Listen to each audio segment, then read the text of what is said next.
Select Board. We're meeting in person at 91 Sawyer Street, Wilcott Commons. You can watch us on Cohasset 143 TV. You can watch us on Facebook live stream, or you can join us on Zoom. The Zoom link is on the back side of the agenda. So may I have roll call, please, Mr. Grady? Already present. David Farag present. Julie Rollins present. Ellen Mar present. We'll call to order the other committees after the Pledge of Allegiance and after public comment. Okay, so I'd like to invite everyone to join us in the Pledge of Allegiance. The Pledge of Allegiance to the flag of the United States of America, and to the republic for which it stands, one nation, under God, indivisible, With liberty and justice for all. Thank you. Is there any public comment? Kevin, any public comment? No? Okay. So at this point, we are going to have a joint meeting with the advisory committee and the school committee. So I'll ask each chair to call their committees to order. Mrs. Estino? Okay. This again is a joint meeting with the Board of Selectmen and the school committee. We have two members who are online on Zoom watching. So we would like a roll call, please. Mike Barclay, Mike Barclay present. Mark Cameron, Mark Cameron here. Tom Callahan, Tom Callahan present.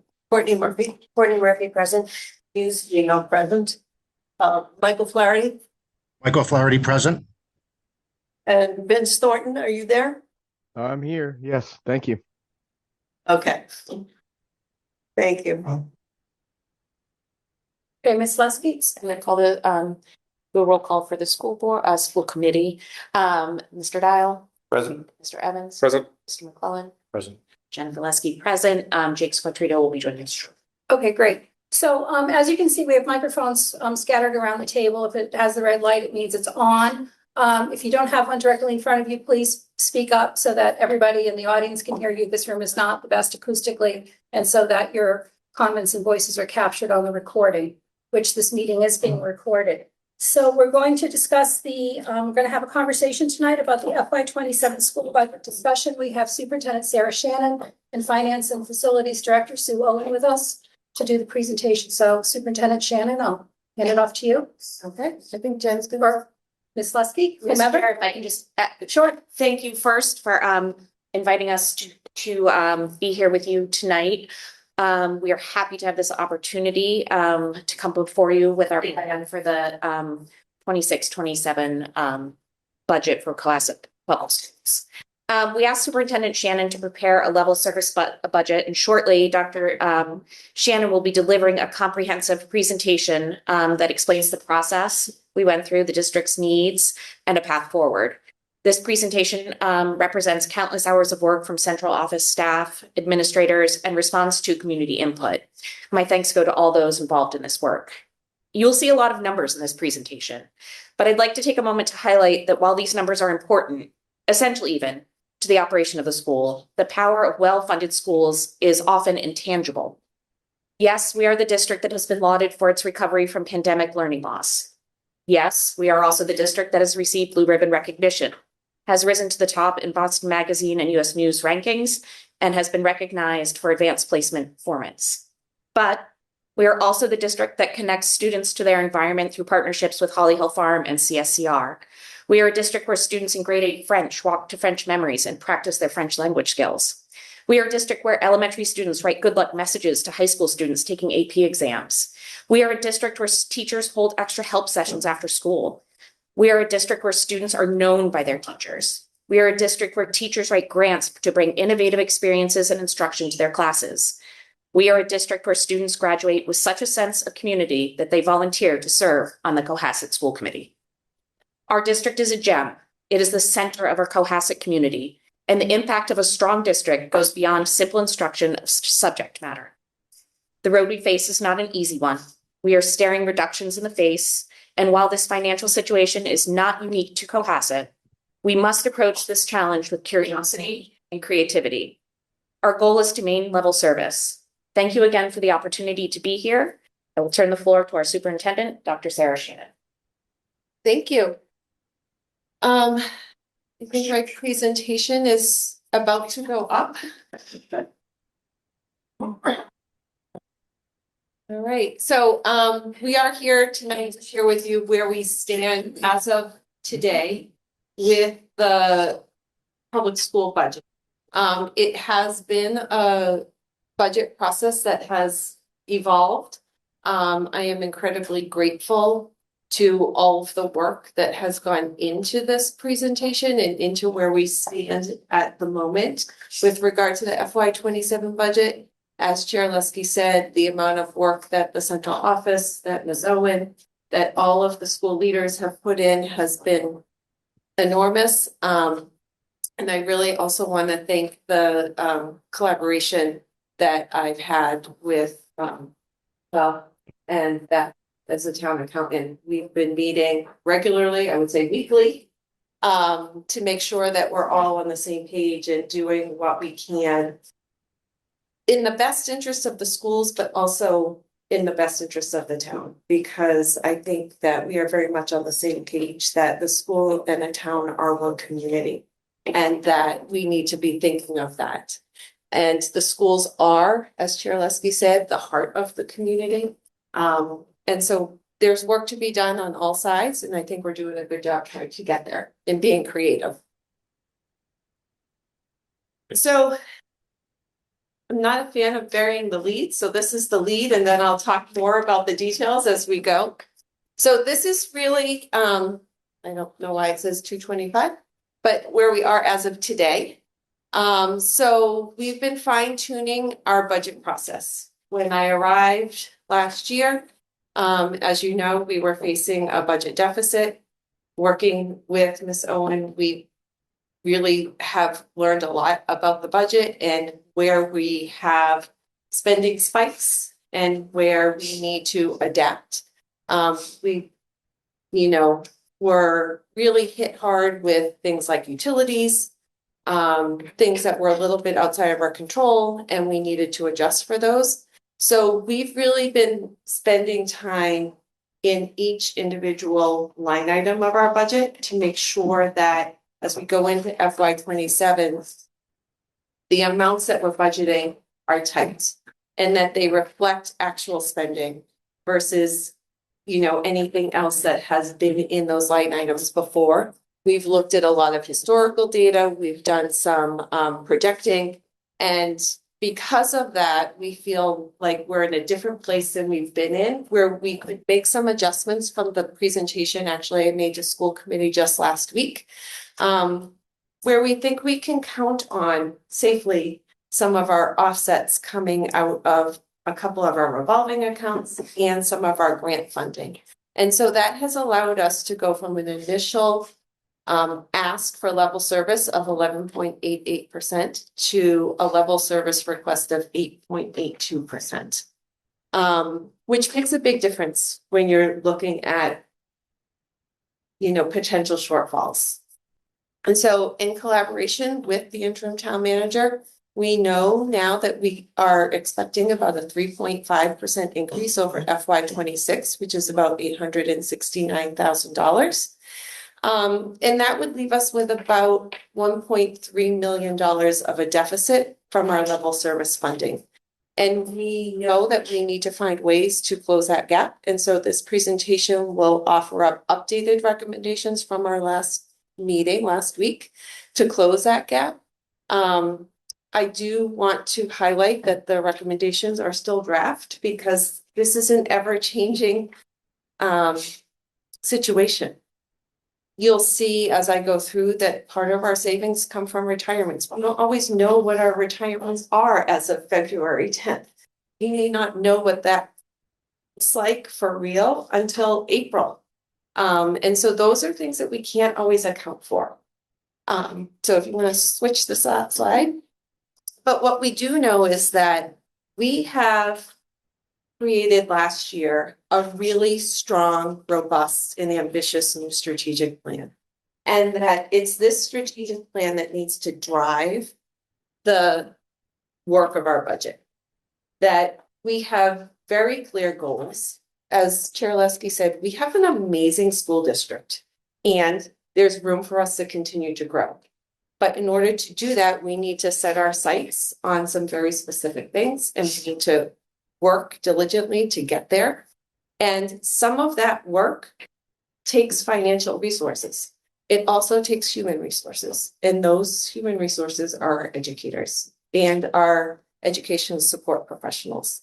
And so this strategic plan is driving the decision-making of our FY27 budget. And some of this you know, but I think it's important for the community to see. We are a small district. We have right now 1,300-ish students, just under 1,400. We have 254 dedicated staff members, 4 schools, and an incredibly high graduation rate where our students are going off to amazing institutions or into the military or into the workforce. Chair Lesky mentioned some of our achievements. I think one of my favorite measures of our success is when we hear from our college students who are coming back, who tell us how successful they are in college because of the education they received at Cohasset. That's amazing. I had a professor from BU talk to me one day about the fact that he has to teach all of his freshman students how to write, but not the students who come from Cohasset. That's an intangible accomplishment that we should be very proud of. And so with the school committee, we work to set budget priorities for FY27 that are a direct representation of our strategic plan. And as you heard, part of our work was to create a budget that maintains level service. As you know, level service means that our students and our staff would remain in a place where they could receive the same services, the same programming, and that doesn't mean it's the same amount of money. It means that it's the amount of money we need to provide what we are currently providing today. So a level service budget is a higher budget because things like utilities go up, salaries go up, things like that. So those are our priorities and they come directly out of our strategic plan. And so, as I stated earlier, we are looking for an 8.82% increase over FY26, which does come out to just over $2 million, about $2.2 million of an increase to do a level service budget and to provide the exact same services that we currently provide. I'm going to go back in time a little bit just to help explain how we got here, how we got to these numbers, and how we're using this data to make decisions about the FY27 budget. And so the first thing that we have here is the historical trend over time of the Cohasset Public Schools budget. You'll see that our ask for level service budget has always outsized the amount of money that is allocated to the schools. Part of that is because that is what can be allocated when you look at the funding for the entire town. It's hard to accommodate everything. Part of this issue, though, is not a Cohasset issue. It's a state issue.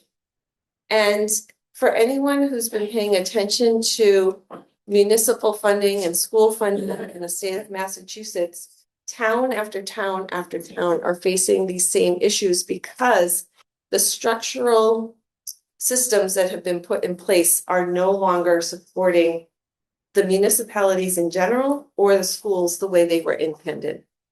And so schools all around us, schools across the state are facing these same challenges that in order to provide level service, we really can't do it anymore with the way that the state funds schools and funds municipalities. So that's something that we are hoping will change over time. We know that our state representatives, state senators are working on this. The governor has put together a whole study to try and figure out what the next steps should be. But until that happens, we still have to live within the funding sources that we currently have. And so that's what we're attempting to do this year. So school budgets, we don't bring in a lot of revenue. Our job is to educate students. We don't make a lot of money. But it does cost a lot of money to run the schools because in order to run a really high quality district, you have to have staff. And so it's important for folks to understand that the majority of our budget is salaries. And so when we have to reduce, there's only so many places that we can go. And that the majority of our reductions will be in human capital. And you'll see as we look at what our drivers are for the increases this year, again, they are salaries because that is the majority of our budget. These are the enrollment trends in the district from 2019 till today. The column that's for 26-27 is projected. We're not there yet. We can only base it on the number of students that are sitting in front of us in classrooms right now. Those numbers will change. I guarantee you they will change. We have students that move in, who move out, all of those things. But that's what we can guesstimate today. Since 2019, there has been a reduction in the number of students in the district overall. We are down 121 students. Similar to funding across the state, there has been a decline in enrollment across the state, actually across the country. Birth rates are lower than they have been. I'm curious to see what happens with the incoming birth rates though, just because of COVID. But there is a dip. And so you'll see as we go through this that some of that dip, especially at the secondary level, is part of the work that we're looking to do. But I think it's also important to note that when we say that the district is down 121 students over those years, that's not a simple math equation because some grade levels are up in one year while some grade levels are down in the different year.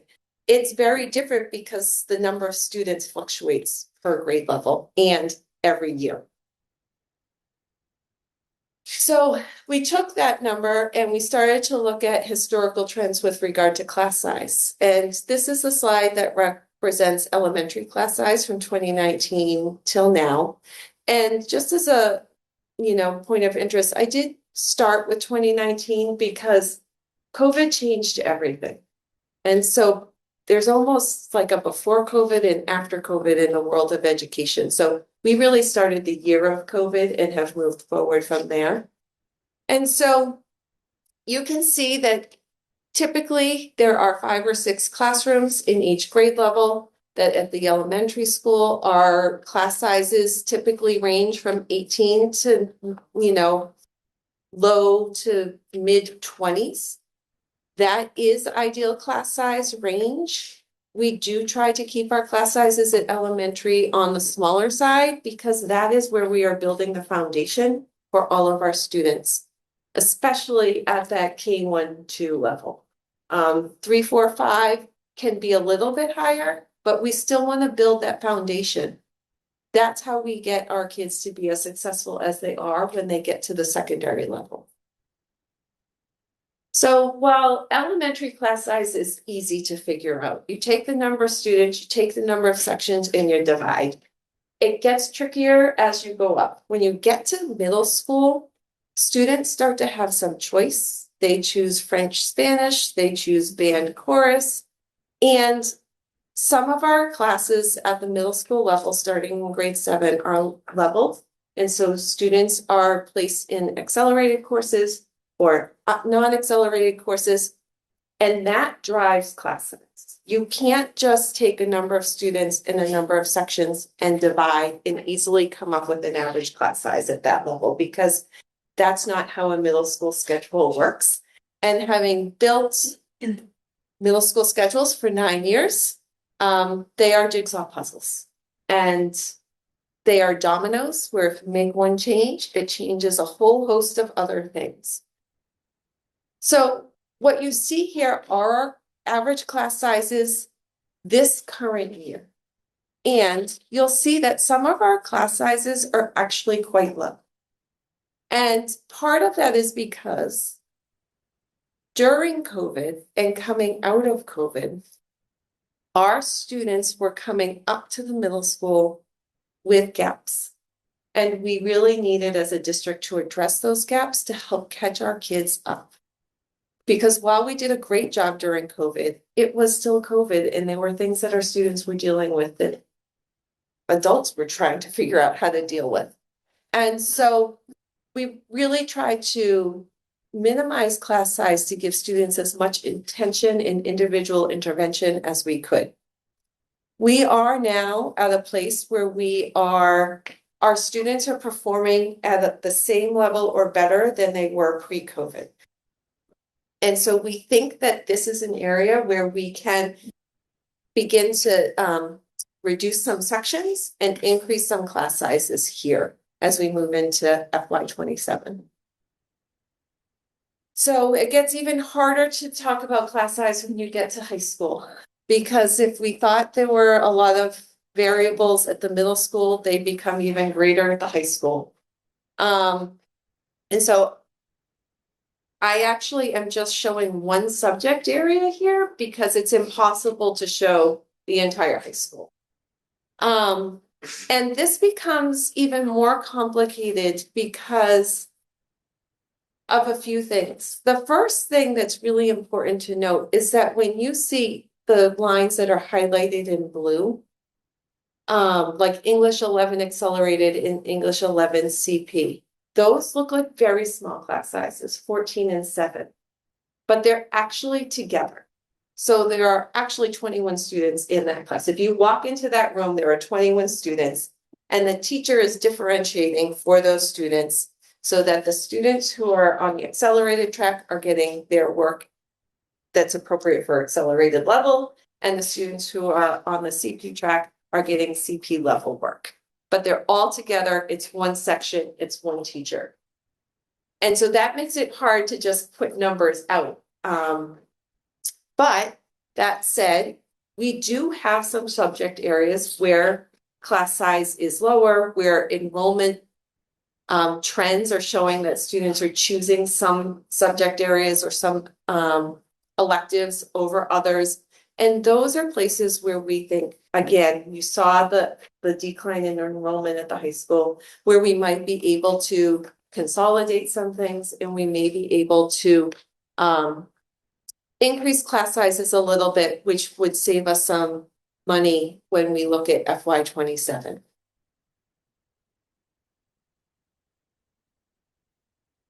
This is another example of sciences, and where English was a subject that every student takes, and every student takes it all year long. There are no really actually electives in English, partly because our students choose to take AP courses so heavily. I would say 80% of our students junior and senior year are in AP English, and those are full year courses, so there's not a lot of opportunity to add an additional English elective. Science is an example of a subject area that has several electives, and that really drive a lot of our students' decisions for what they do post-graduation. And so when we talk about the high school and the courses that we offer, a lot of times we hear two things. It's amazing that a small school like Cohasset can offer so many opportunities to students.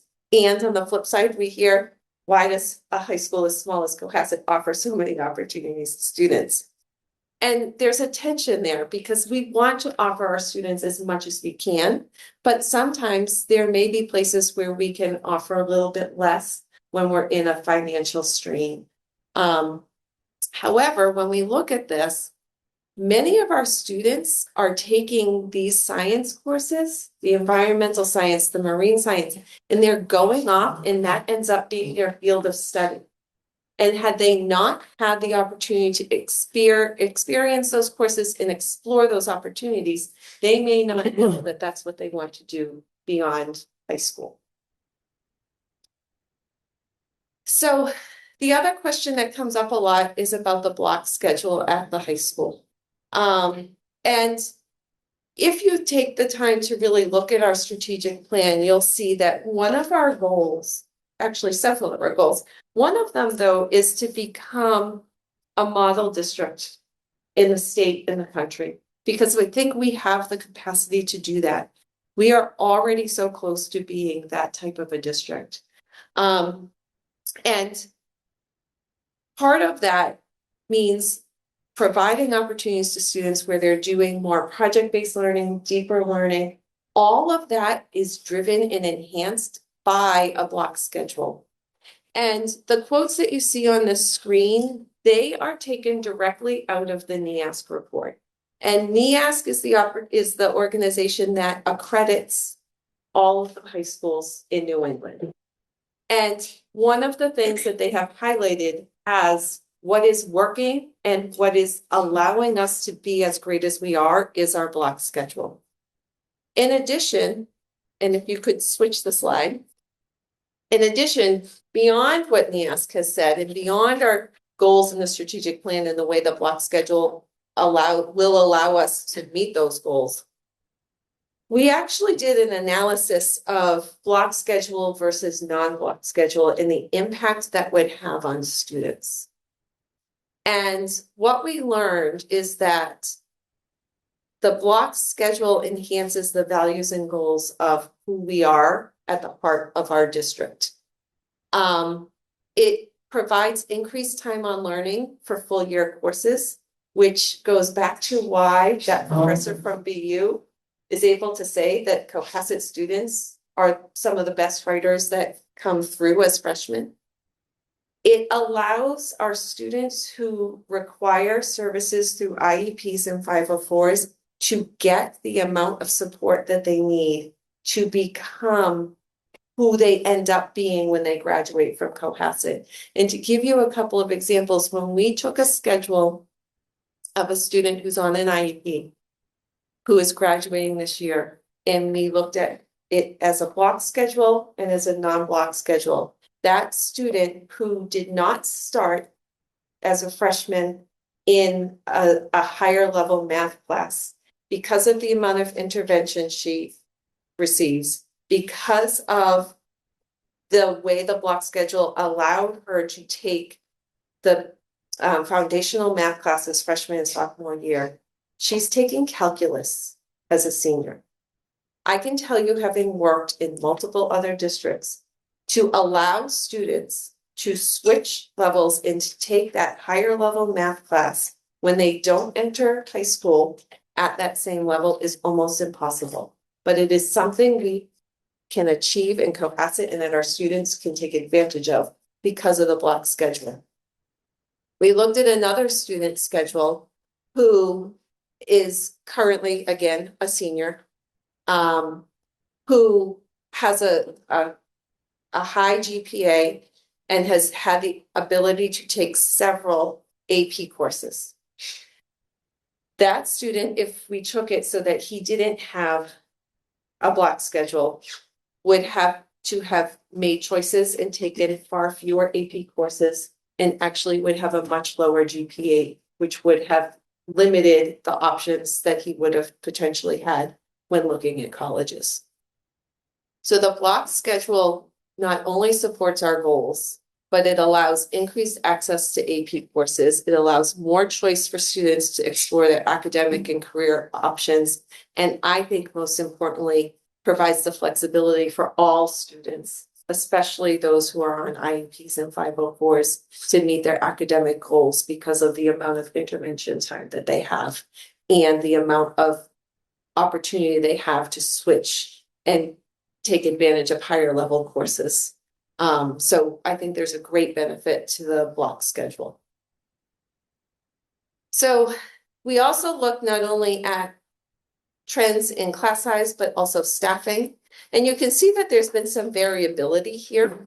In FY twenty, we had 210 FTE, and currently we're at 219. So there has been an increase of 9.6 FTE over the years, but you can see that it had gone way up to 229 and is now starting to come back down. And it doesn't look the same in every category, nor will it ever look the same in every category because our needs change. And there was definitely a need for more counseling support, more student services support in the last few years. You'll see that administration went up and is coming back down. But there, last year we did make reductions and we went down from 228.6 to 219.6. And so we are likely going to see a continued trend in that direction going into FY 27.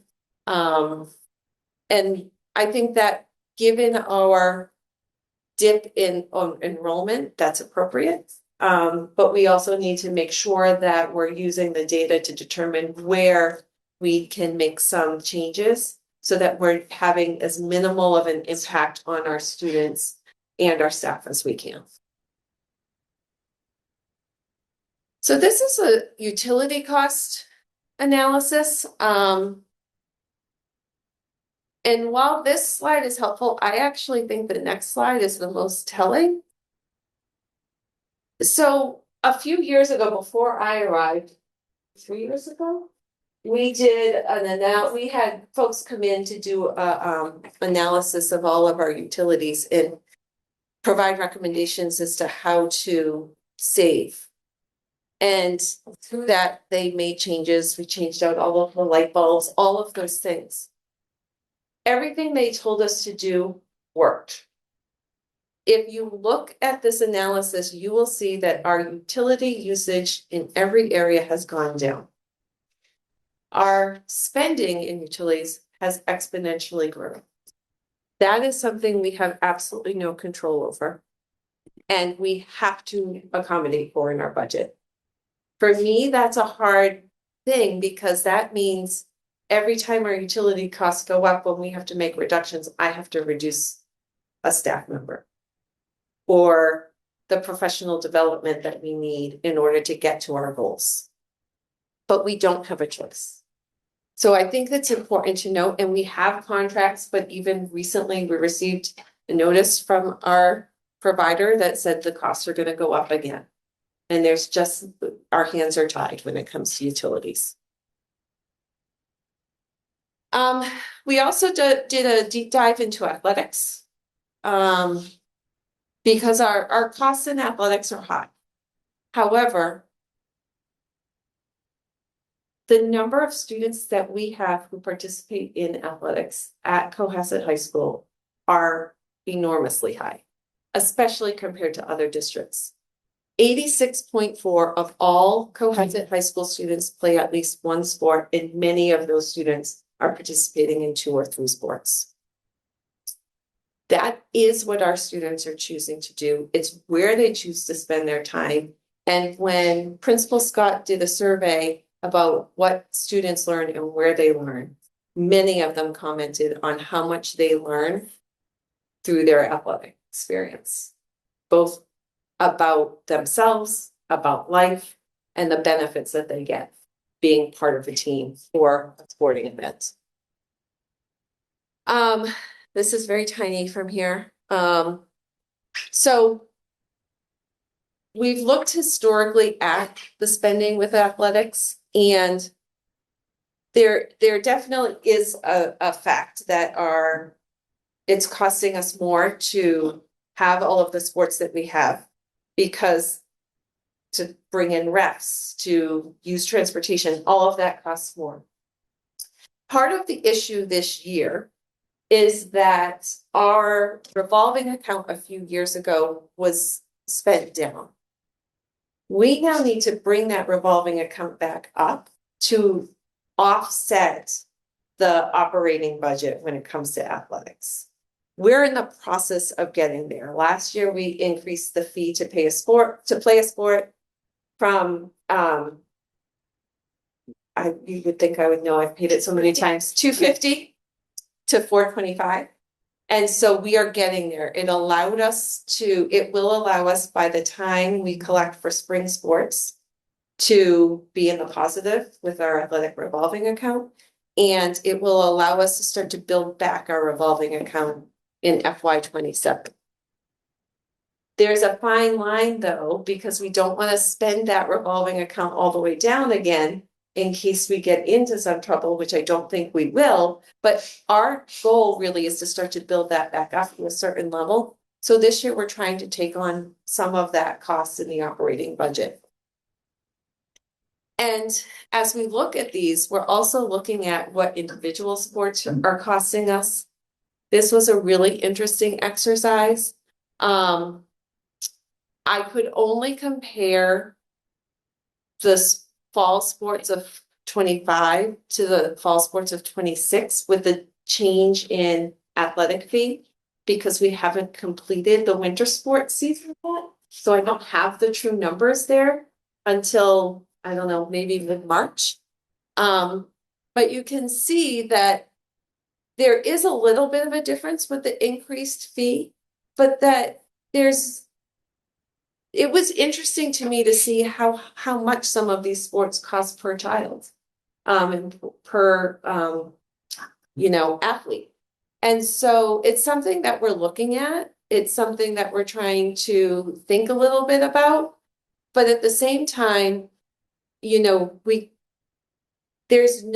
not going to be the same year after year because the number of students in each sport changes. We are seeing as the seasons go on that the cost of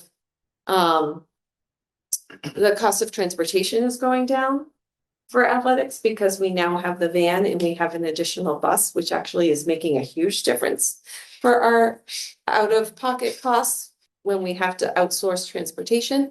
So I'm curious to see how some of these costs will change as we look at what really happened this winter and what will happen in the spring.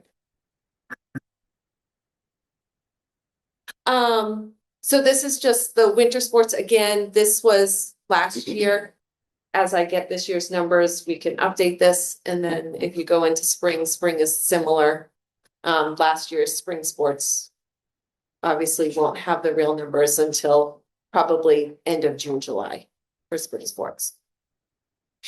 And I thought it was also important for people to see how many coaches we are actually paying out of the school budget for our sports. I think there's a misconception around how many coaches we pay. There may be more coaches on a field or on the side of a court or at a pool than what we're paying for by contract and out of the operating budget. We have several coaches who support all of the teams who are volunteer. They don't get paid at all. They're there out of the goodness of their heart. And we have some coaches who are actually supported by the boosters organization of that sport. But for the most part, all of our sports, we pay two coaches. One is the varsity head coach and one is the sub-varsity coach, or JV coach, who also often acts as the assistant coach during varsity games. Shifting gears, I want to talk a little bit about out-of-district tuitions for students on IEPs. We are a very small district, and so we can only operate so many special ed programs in district without it being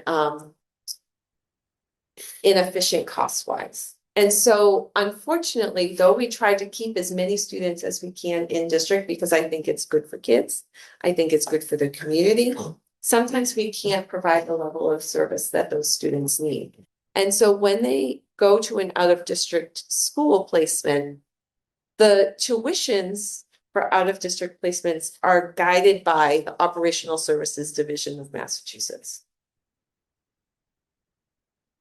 A few years ago, OSD allowed private schools who provide special ed services to increase their tuition rates by 14%. There wasn't a single district that was prepared for that. And so most districts had always paid their out-of-district tuitions with the prior year's circuit breaker funds. The year that they charged all of us 14% increase, we had to use both circuit breaker funds that were sort of sitting in the bank and the circuit breaker funds that were coming forward. And so that used up a lot of the special ed tuition money that districts had been holding on to for when something unexpected happened.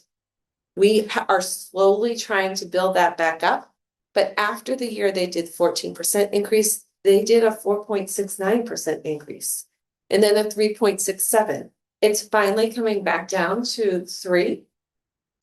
But this is an increase. Their increases have significantly impacted school budgets. And it might be the next slide. You'll see that we're trying to hold tight, and I think we do a really good job keeping students in district. And sometimes we can build a program which looks like on our operating side costs us money, but in reality, it's saving us tuitions.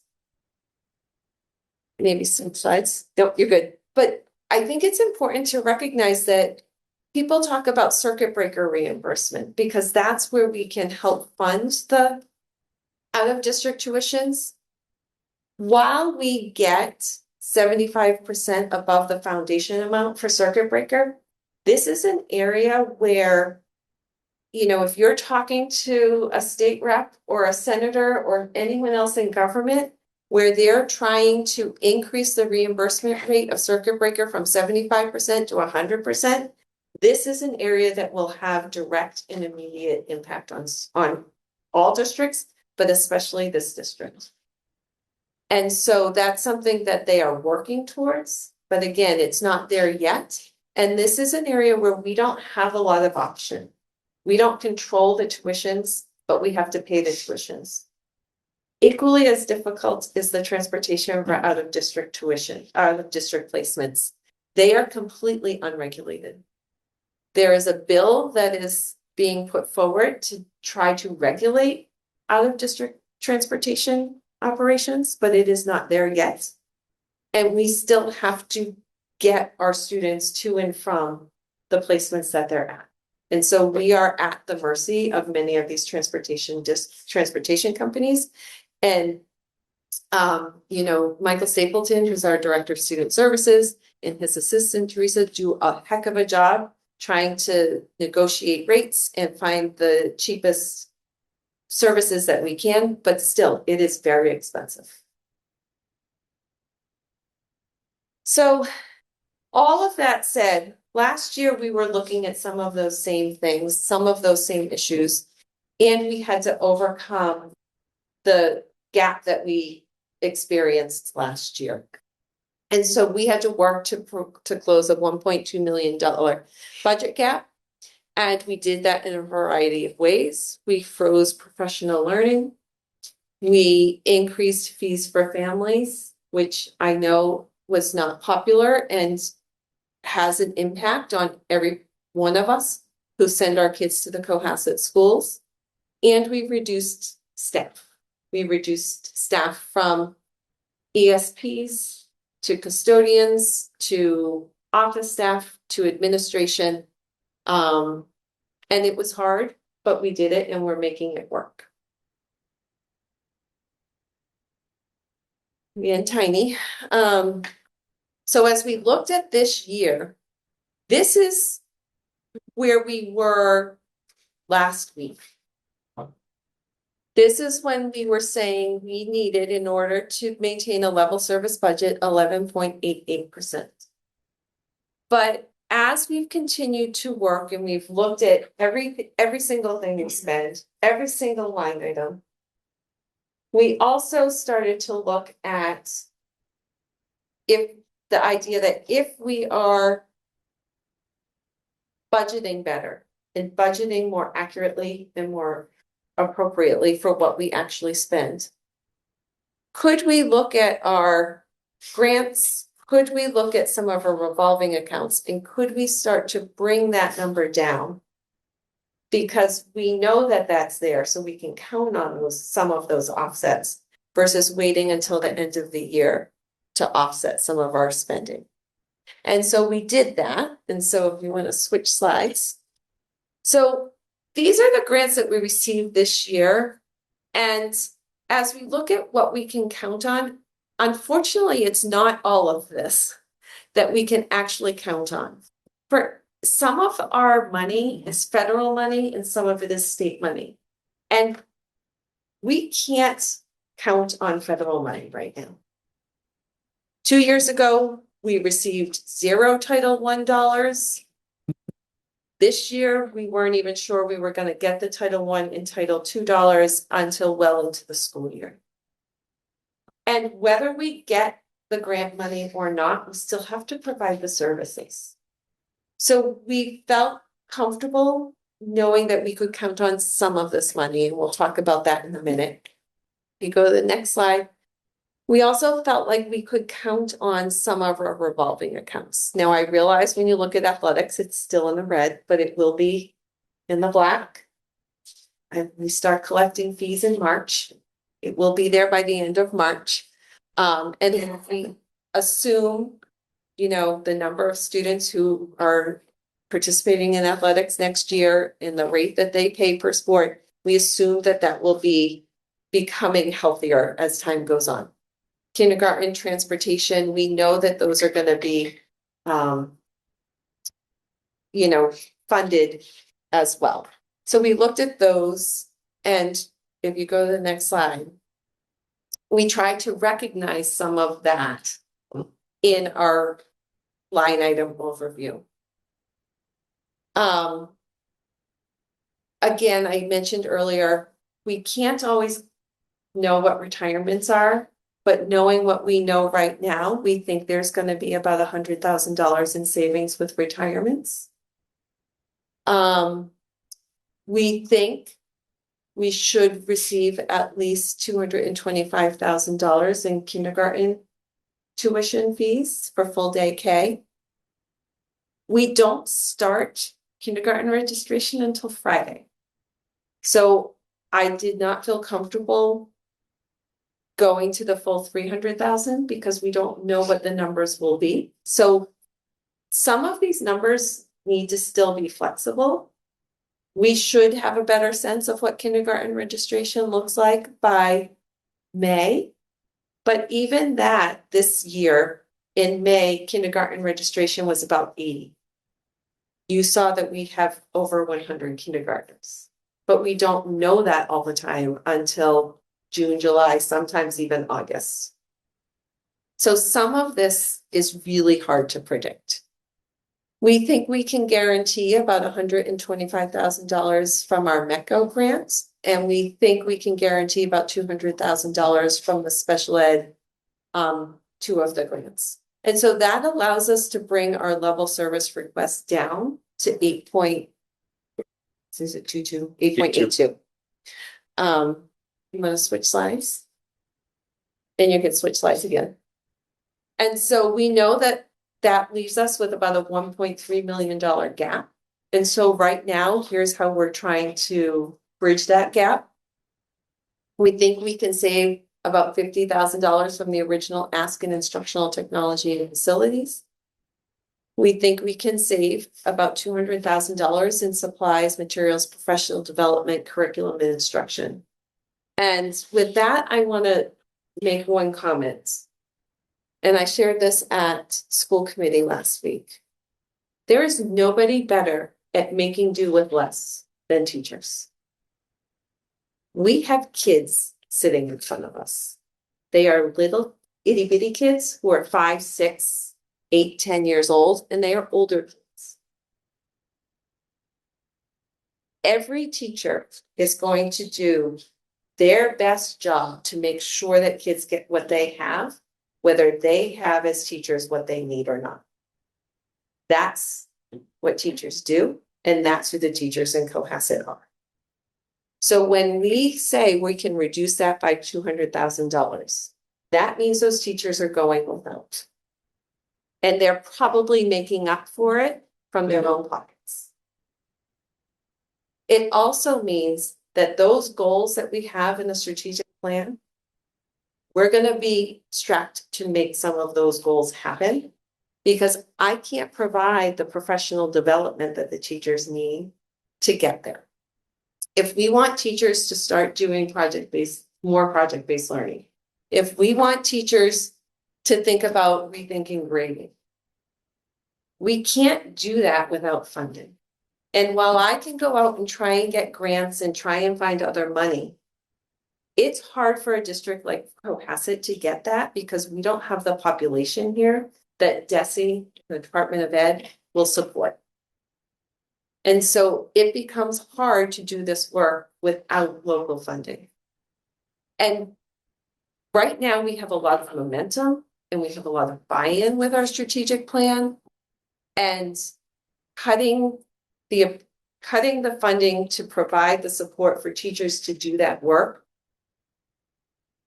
it hurts. But it can be done. Again, going back to the retirement savings, we think also that we can reduce in stipends, clubs, and athletics in some areas. And then going back to that original pie chart, in order to get to $1.3 million, a majority of that has to come from staffing. And so we will likely be looking at 10 to 15 FTE, which for those who aren't familiar with FTE does not mean 10 to 15 people. It might mean parts of people, which sounds strange. But if I'm a 1.0 teacher, it means I have a full schedule. If I'm a 0.8 teacher, it means I have a reduced schedule or I work 4 days a week instead of 5.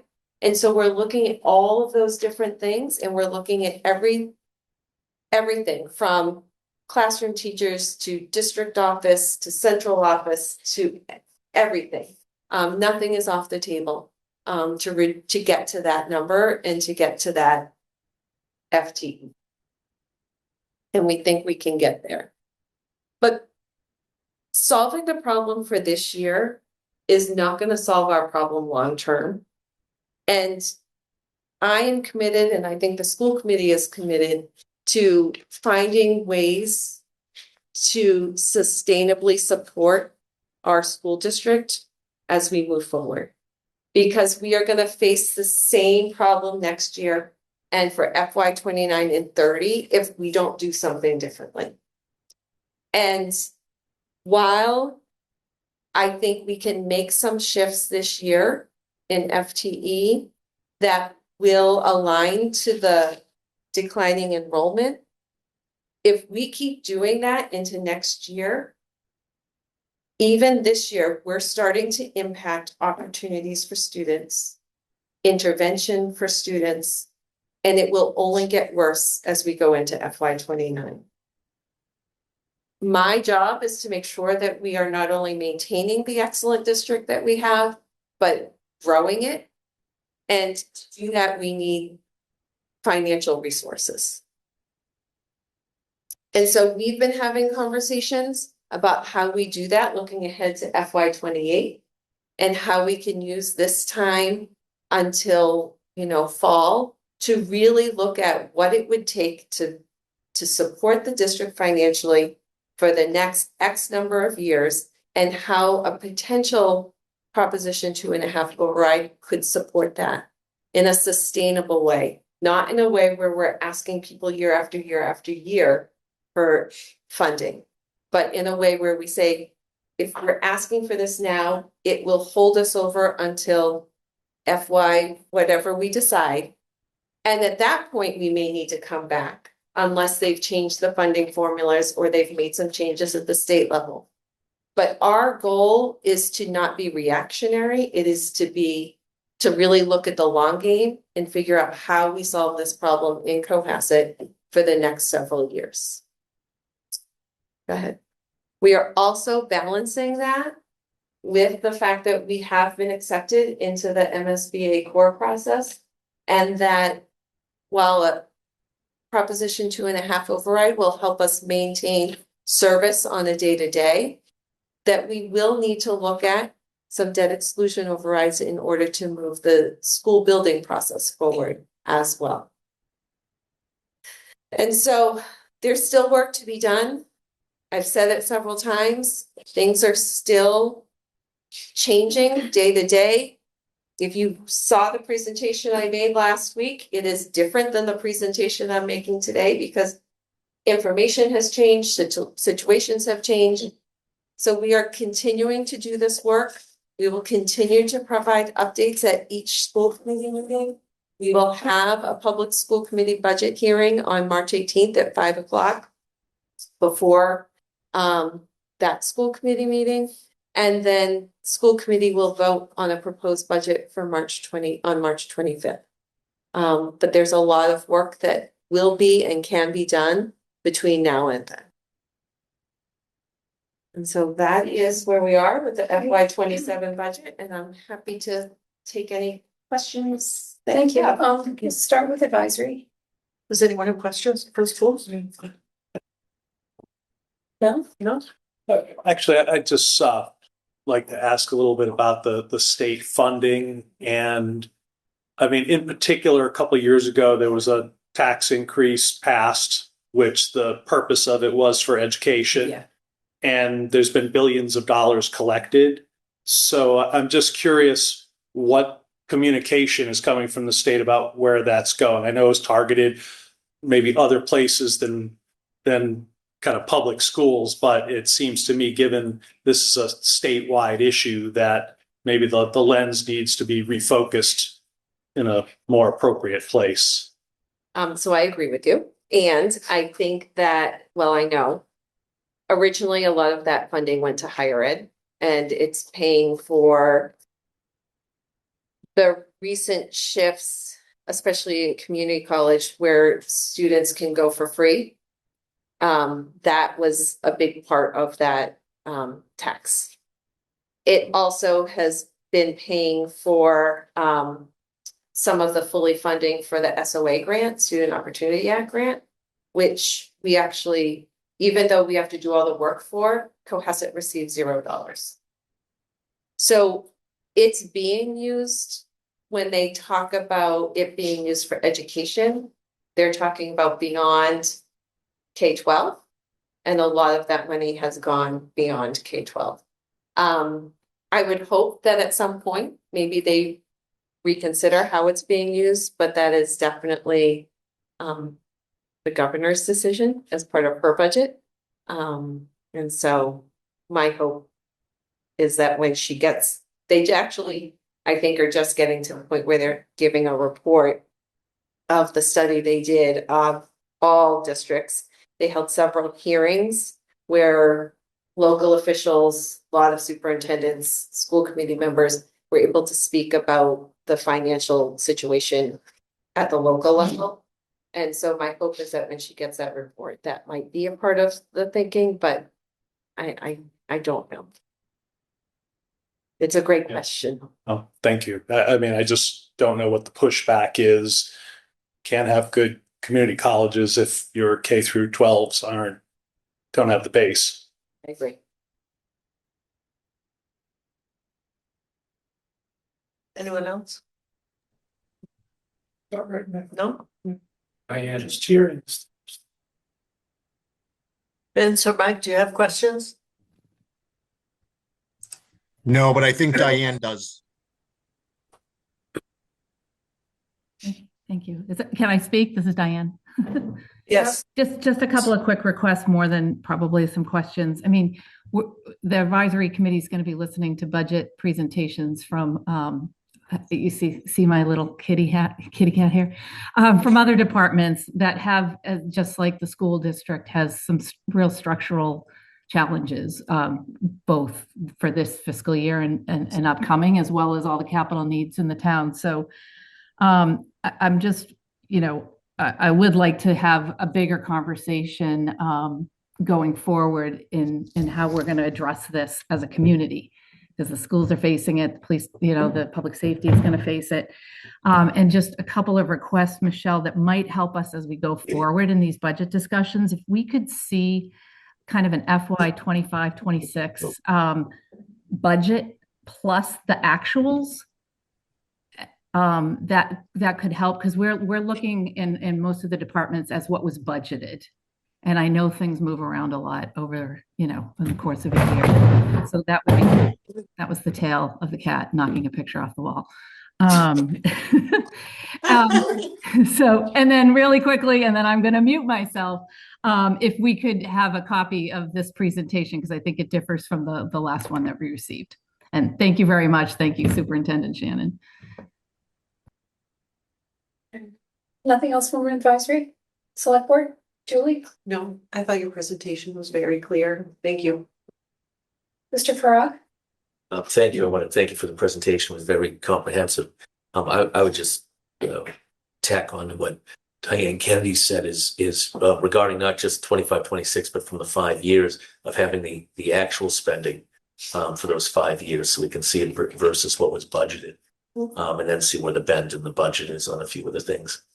But otherwise, it's a good start, and we'll see where we go from here. Thank you. Mr. Grady? That was a great presentation, and thank you. But I do have a couple questions, at least one. It looks like you guys are being very creative. Kudos to everybody, I know it's hard work. But I asked this question the last time, all of us, I haven't heard any answer. Are we thinking outside the box?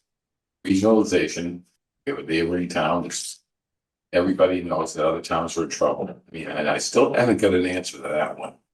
When you have about 70 or 80 kids in a neighboring town, and I think they might jump on it.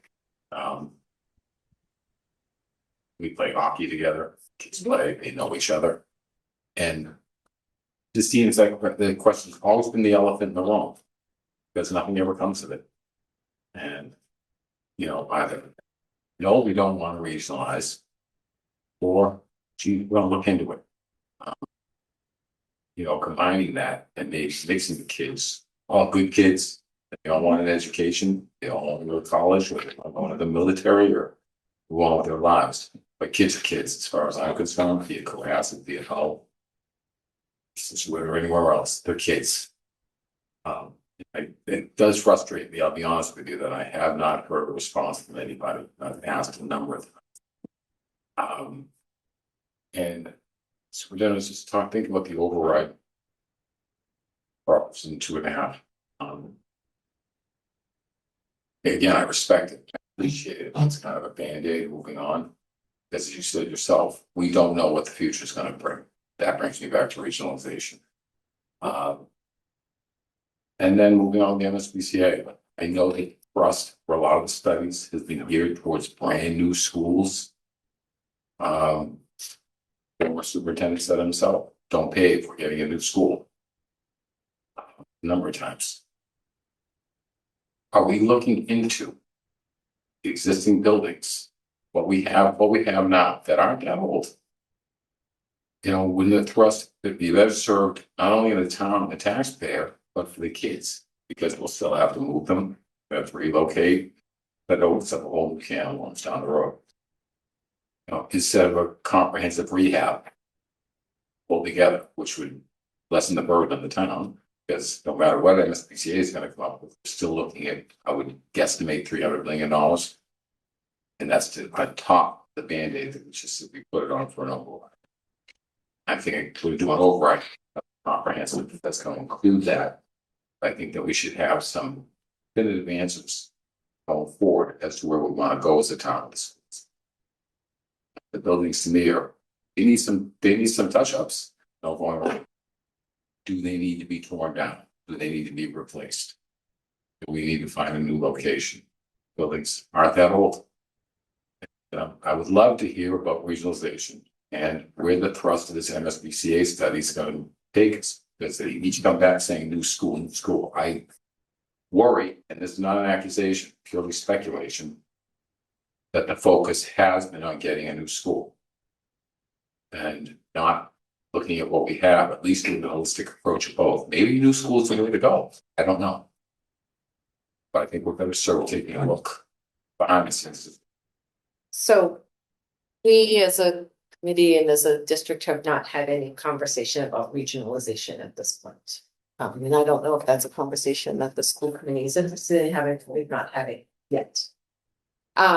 With regard to the MSBA, their process forces you to look at all of those options. You can't be a part of their process if you don't look at everything from a straight upgrade and renovation option to new building.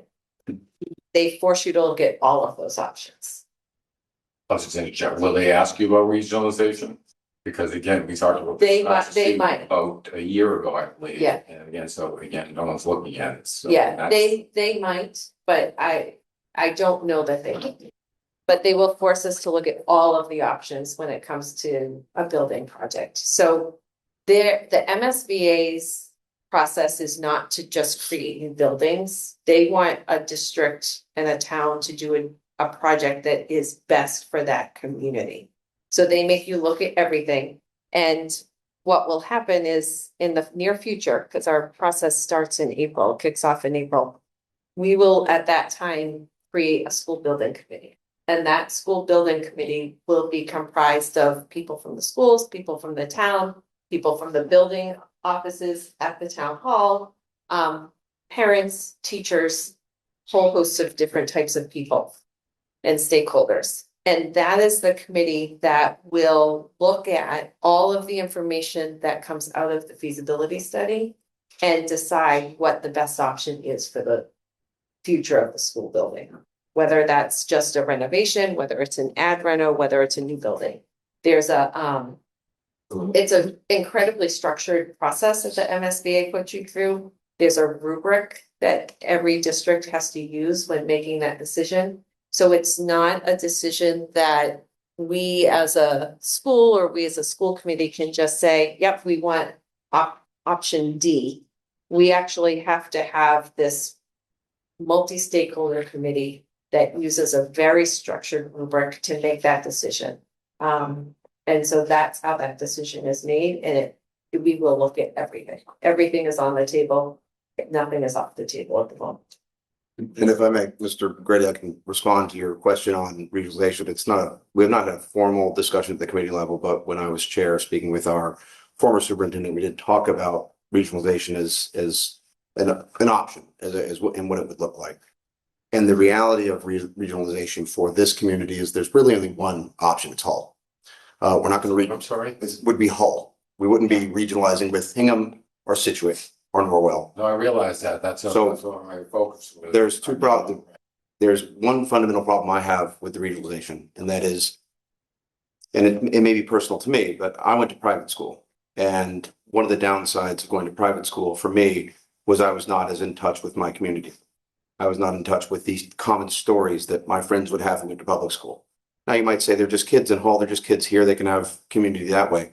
It's a different community. They're different towns, they're different communities. So I think that plays into it. I think our schools are a focal point of our community. And I think there's value in having a Cohasset school that's not a regionalized school.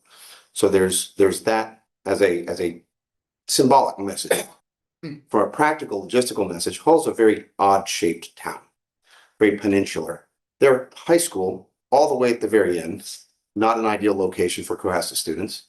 And much of the transportation to get them to here is very difficult. So Hull, being our only possible candidate, not ideal from a regionalization standpoint. Now I say this, very preliminary discussions. Maybe there are reasons that we would have a committee created to look into this further. Me personally, as a member of this committee and knowing what we do with our schools, I would be very strongly opposed to do it just because I think the role of our schools is to help build our community, and dividing that up amongst a region would not further that purpose for me. So that's just the conversations I've had about it. Thought that might be helpful to have. I might answer that just as a bit of repost. I think at Dover Sherman, I went to private schools as well. And public. But again, way to the right, our town, the towns, and I know where the Hull High School is now. say that's an ideal location. I'd get that, the window up, but. You have about 80 kids, and here's just a question: have anybody ever reached out even to Hull to see how they feel about it? It may not work, as I said that earlier. It may not work, but they may tell us to that they're not interested either. But is anybody on either side even reached out to see? I mean, I understand that a lot of people want to keep Cohasset an insular community, but to me, times are changing. And again, we're witness to this in this room. We're reading about budget shortfalls. We're reading about other towns in dire straits as far as the schools. So that's what I'm getting at. To me, the days like Little House on the Prairie are over. We don't have a one-room schoolhouse. We just don't. And again, I will emphasize, to me, kids are kids. Our kids play hockey with us. Our kids, they do sports. They're combined. They basically know each other. Kids crisscrossing over to go to Victoria's or down in Nantasket Beach. They know each other. And I'm going to emphasize, and I'll keep my mouth shut, is that we don't know till we ask, tries and feelers. I just don't think in current times we can be a standalone. Unless it's a very deep pockets want to reach in and privatize the school. And so it's just a thought. All I'm doing is asking, see if there's any outreach or just any consideration to that. I think that's going to be like a really community wide. I don't think, even for me on this, me as a role of school committee member, I wouldn't feel comfortable making that kind of call, right? It's a community call. I do think that decision, that discussion is going to be fleshed out as we go through an override discussion process, because we really are going to have an A and B track for what you're pointing out, which is if the school committee comes and we're going to have a 5-year plan and we're going to project everything we need and try to lay it out clearly. If the community stands up and says, no, we want you to regionalize and not go through this, then that we have our answer.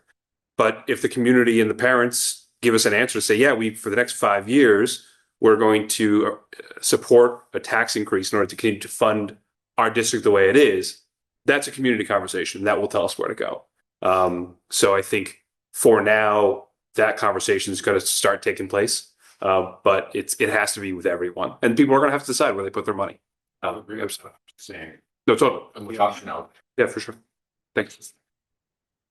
Yeah, Mr. Mayor, I just want to follow up on another point that Paul was making about the new school. Is there anything being spent now in the operational budget towards this new school? Towards the new school? Yeah. No. Right now, all of any maintenance money and facilities money that's being spent is just spent on making sure that the current buildings are operational. Who's paying for architects and people designing this building? So we haven't started that process at all yet. Who did all the I was there for about 6 months ago, was that? So the presentation? that was last year. So, and that was done through, you know what? I wasn't Town voted here. for it. Town voted for And we it. gotta vote for it again. It It's part of the was MSBA professional. process, so Yeah. it's not operational budget money from the schools. That was a capital budget line item from 2 town meetings ago. Yeah. Sorry, I wasn't here when those. All those decisions are townwide, they have to be made at town meeting. Just asking. Yeah. I do have a quick question. What type of schedule does Hull have? Do they work on a full block schedule? Does anybody know? I don't believe they do. So that would be another huge thing that we'd have to change. Just, And I have lots of conversations actually with the superintendent in Hull. I'm sure you We do. meet regularly, we talk regularly, and it has not been a topic of conversation up until this point. I would just be curious on whether or not, Yeah. what their day looks like. Yeah, we are looking at trying, I don't know that we're gonna be able to because of our budget situation, trying to collaborate on professional development though, actually with them and with Situate. That's great. I know that Situate, when I was on the school committee, we did programs for some of the special ed children through Situate mostly. So I'm sure that you're probably doing similar things still. Absolutely. And that helps with costs. The startup is a little bit tough, but It does. once they start rolling, it is a budget saver. It absolutely is, and actually, we work with Marshfield as well. Oh, great. Okay, I have a few questions and they're all kind of random from the presentation and not in order because I made lots of scribbles. So you mentioned kindergarten registration. You're not really going to know the numbers until May, and maybe Mrs. Estina remembers. There was a point in time where we were getting oversubscribed for kindergarten and we couldn't afford enough sections because we didn't have enough rooms. So we instituted a cutoff date, a deadline date. And then, forgive me for saying this, there were penalties for registering late, you know, to get people to register on time so that we knew in budget season if we were going to have 90 kindergartens, you know, and how many sections we would have, or if we had to come back and say we needed 6 or 7 sections. So you can't do it for this year, but just if that's a number that's always floating around, like you're never going to know until your budget is done, it's okay to have a deadline, and it's been done before. In the revolving funds, you have 163,604 from the CEF, which I assume were from grants from this past year. Yeah. So they haven't really been executed yet. So is there any way going forward in the fall grant cycle and the spring grant cycle? Because you talked about the decrease in materials and supplies for the classrooms and for the teachers.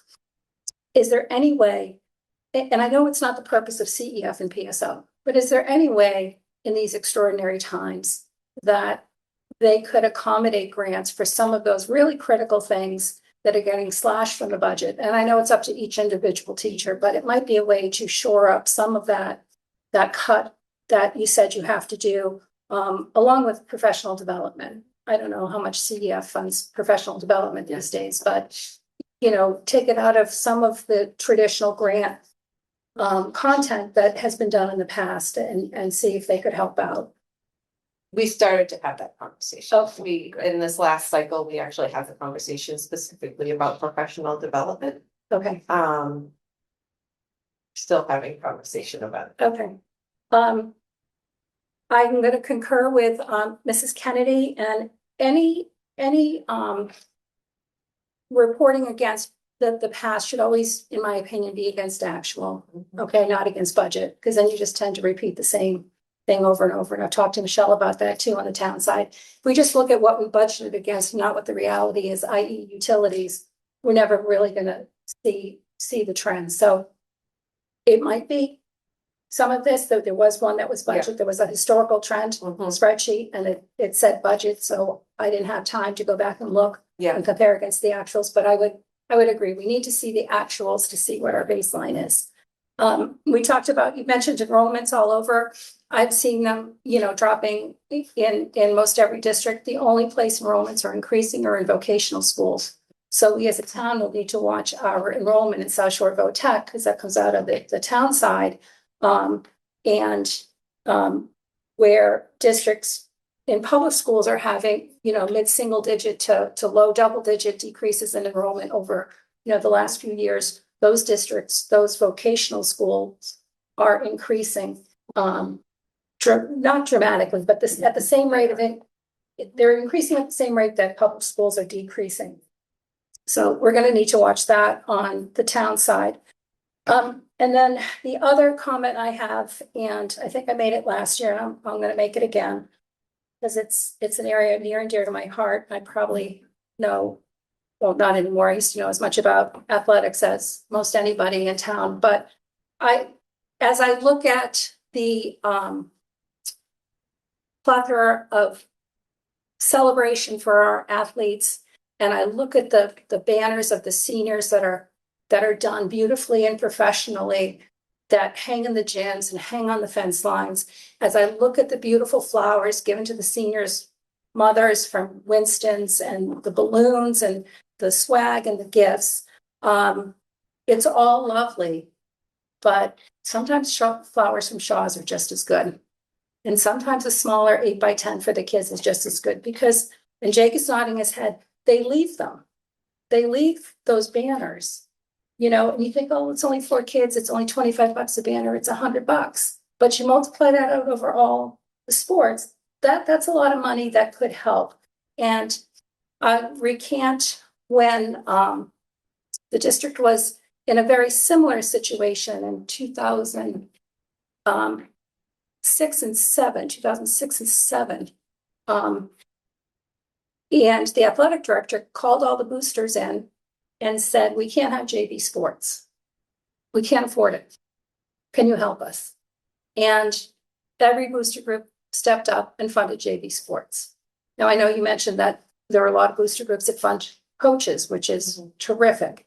But I don't know, and I'm not advocating for a single unified booster club whatsoever, but I just wonder if that conversation has been had with the athletic boosters to say, can you help us? Can you pay for the basketballs? Can you pay for, the football team needs 12 new footballs or whatever it is, I know football is very expensive. They have to have the helmets reconditioned and certified every year. So I just don't know if those conversations have been had as a kind of one-time stopgap.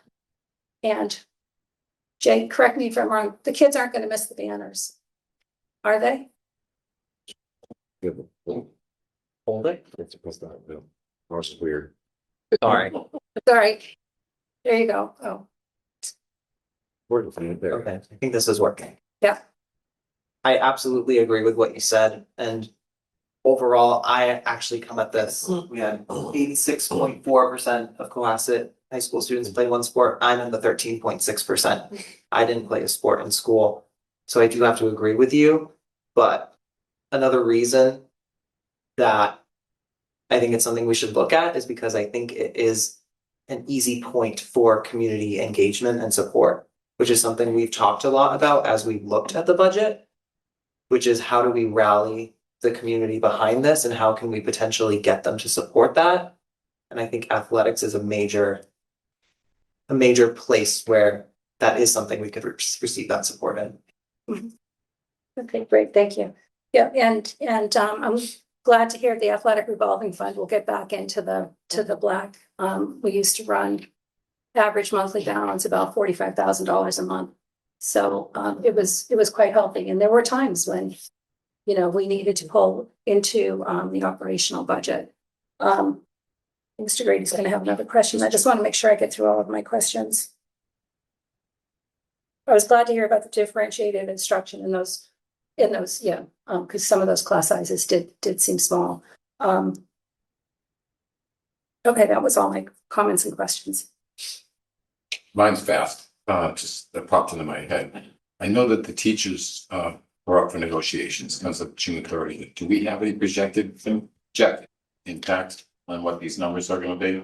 So, the numbers include some estimates of projected impact. They are not set in stone because we are not there yet.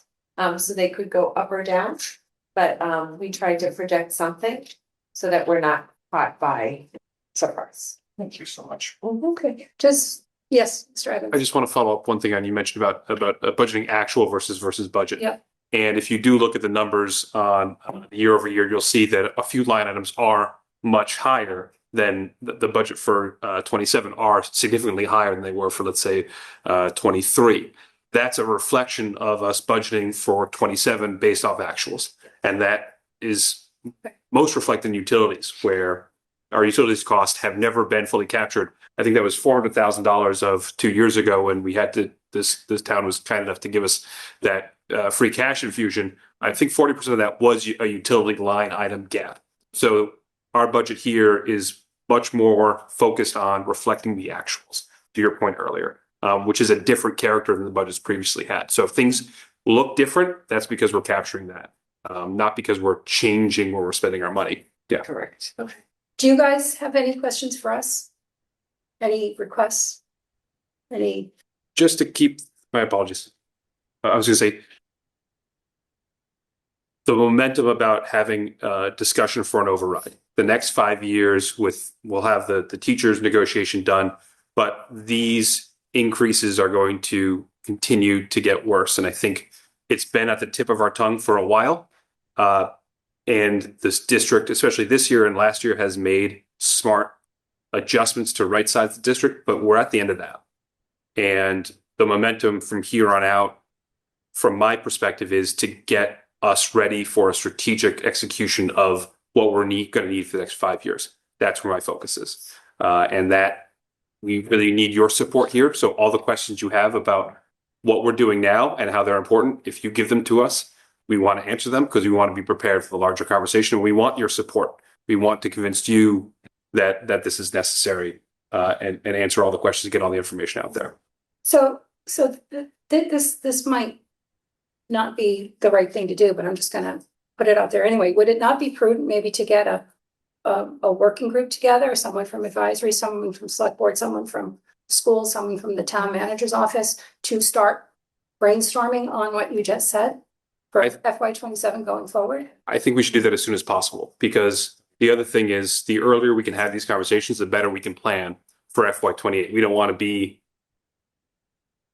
the more uncertainty we have, the harder this gets. So the quicker we can get these conversations going. Yeah. So absolutely. My apologies for speaking for the board on that. And I would just add that there are some communities that have done this and done it. And to learn from this. That's how they've structured a multi-year override rate Mhm. and utilizing the tax levy and, Yes. yeah.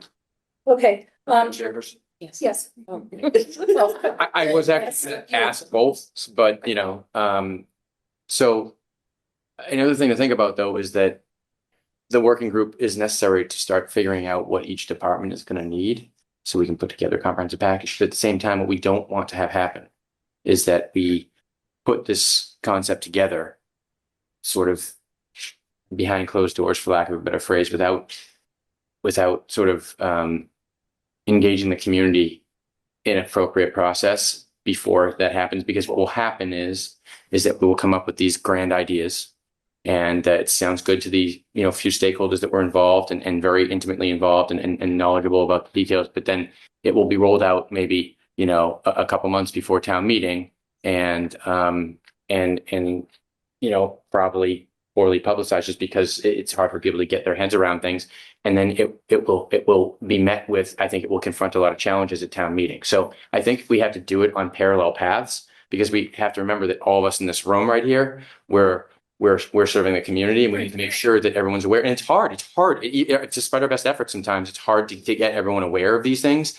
But so we have to make a concerted effort. So I just mentioned that so that we're all on the same page, that we have to keep that in the back of our minds, because the best laid plans may fail. Yeah, I had no thought that any of it would be behind closed doors. And I do think that if we look at some of the working groups, like the public safety working group, there are representatives from advisory and capital that sit on that and report back to those committees and the select board as well. And we have forums, and we have other things. I think the sooner we start talking about it with the public and have those conversations shaped by the working group, the better off we'll be. Follow up, go ahead. I just to be clear, I wasn't indicting you No, I in any way. know. I just think that sometimes, like by behind closed doors, I don't mean like we're trying to be opaque. I'm saying that you can only have so many people in a room talking about these things. But I need to make sure.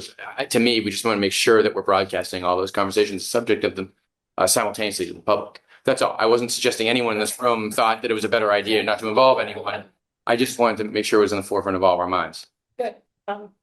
No problem. So one thing I did hear that I think all of us as individual voters in town can do is we can all write to Representative Joe Moschino and Senator Pat O'Connor talking about requesting to increase the reimbursement rate to 100%. I think, and to any citizen in town that's so inclined to reach out to our representative and our senator, it would be important for them to know that circuit breaker should be fully funded at 100%. And these three Cohasset boards, speaking for all of us, would agree with that, but the power of the pen could be mighty in this case. The other thing that I brought up the last time they were here and was met with stone cold silence is Proposition 2.5 from 1980 is outdated. Yeah. It's completely outdated, and every community around us, if you read South Shore News, which I find to be pretty accurate, this AI generated newsletter that comes out and reports on boards and committees all around us. Every town is struggling with it, and it's the tax cap. And I don't want to see my taxes go up, but we can't continue to function as high functioning districts and healthy and high functioning municipalities with 2.5%. And out of the 351 cities and towns in the state, I don't know how many would vote against it, probably a lot out in Western Mass or something, but that starting to have to be the conversation because it clearly hasn't kept up with inflation. And now everybody is dealing with it. So if you do write to the senators about circuit breaker, if you have a position on 2.5, I've shared my position on it, but feel free to share your own position as well. May I make a comment on that? Yes. That the Mass Municipal Association actually just released, I think, in the fall or winter of 2025, an entire report. And it's definitely worth reading. I think it breaks it down very clearly for people who don't have a full understanding of how municipal funding works. It's a really great resource. If you find it, if you wanted to. I will share it with Okay. you and you can share it with. Yeah. Yeah. The other article that's been out there, and I forget from whence it came, but it's called The Perfect Storm, about what's going on in municipal finance these days. And it's a very comprehensive look at for those of you who remember the book and the movie, The Perfect Storm of Finance. So, okay, well, with no further questions, Ms. Leskey, would you like to adjourn your meeting? Do we need a motion to adjourn? Yeah. Thank you. A second. Second. Roll call. Mr. Squattrito. Aye. Mr. Dial. Aye. Mr. Evans. Aye. Ms. McClellan. Jen Lensky. Aye. School committee meeting is adjourned. Great. Thank you, everybody. Thank you. Thank you. Mrs. Tina? Do I have a motion to adjourn? Second?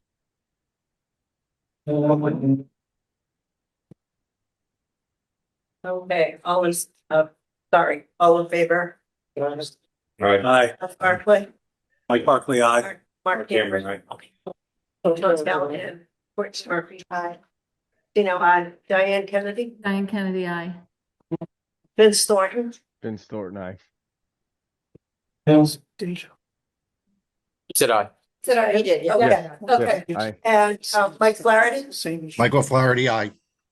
Exactly the same. Okay. All right, great. Thank you, everybody. So, like, we're just gonna break for 3 minutes. While we all. So we are back. It's 8:35. We are behind schedule. We'll try to make up some time as quickly as possible. So next up is annual town meeting 2026. We need to open the annual town meeting warrant. So is that you, Miss Leary? That would be me. Have to make a motion to open the warrant. Okay, can I have a motion to open Cohasset's annual town meeting 2026 warrant? So moved. I have a second. Second. All in favor? Aye. Aye. Aye. Aye. Okay. The citizens petition deadline is February 18th, 2026. Do we have any been submitted or discussed with town council? We've had one that's been pseudo submitted at this point. Or not officially submitted. The town clerk's process next. Okay. So we anticipate 2 Okay. that will come from. Okay. And is town council prepared to be on call for, okay. And then we're going to go through a quick review of the warrant articles, which is not me. That's me. Okay. Okay, so this year we have 21 articles. We will have 23 of these citizens petitions come through. Same as every year. Article 1, we recognize employees for service to the town. Article 2 is the annual town report. Article 3 would be reports of committees. Article 4 is the operating budget. You see, there's still a lot of work going on for that. Article 5 is unpaid bills from prior year. We will have some of those. Article 6 is supplemental appropriations. Currently at this present time, we just have the annual transfer from the cable TV. Article 7 is the stabilization and other special funds. Currently, we have the transfer of funds to the OPEB and transfer of funds to capital stabilization. Article 8 is capital improvements. I think at a high level, you saw some items last week. Capital budget met last night. We're hoping to vote the articles February 23rd So we'll be able to layer them into this, Okay. the warrant. Article 9 is allocation of funds for one-time costs. We have waterways fund, which is typical, and cemetery maintenance. Other item. We do anticipate having perhaps another allocation, but we'll know better once we get through the budget cycle. The department revolving funds, annual spend limits, all standard. The only thing that may change is the specialized inspections. Right now it's $50,000. We may change that to $100,000. Those are the rental inspections? That would be electrical, plumbing. Oh, okay. Yeah. Sorry. all Okay. those, Yep. Article 11 is chapter 91 liability. Article 12 is real estate exemptions. Article 13 is the MGL 59, section 541A, and that's a placeholder right now. And we'll have more information on that in the coming weeks. Article 14 would be the MSBA feasibility study, and that would be a placeholder for debt exclusion language, and authorization to borrow. Article 15 is the Elm Street design placeholder, and that is for the fire station. We would need an authorization for that as well. Article 16 is creation of revolving funds for the cemetery. We don't have an exact dollar figure for that yet. That's what Article 16 is about. Article 17 I'm sorry, we don't have a revolving fund already for cemeteries? No? So we have a revolving fund for cemetery, but it's sale of graves. This would be different. A different revolving fund or a different fee? A different revolving fund. Okay. To be set up. And Article 17 is CPC. At the present time, I don't believe there are any requests before CPC. I don't think so, but we haven't had a meeting yet. The end of February, I think it's 23rd, we're gonna have a meeting. So we'll probably know then if anything comes by. I haven't seen any applications come through. Yep. Don't have any there.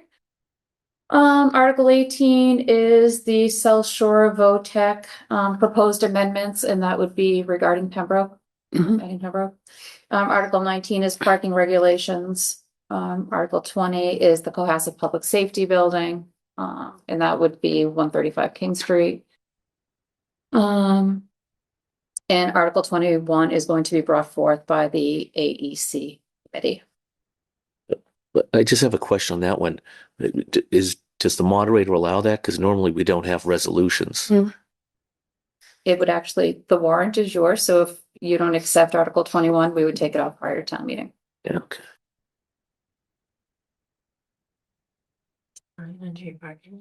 Okay. Going through, I had a question.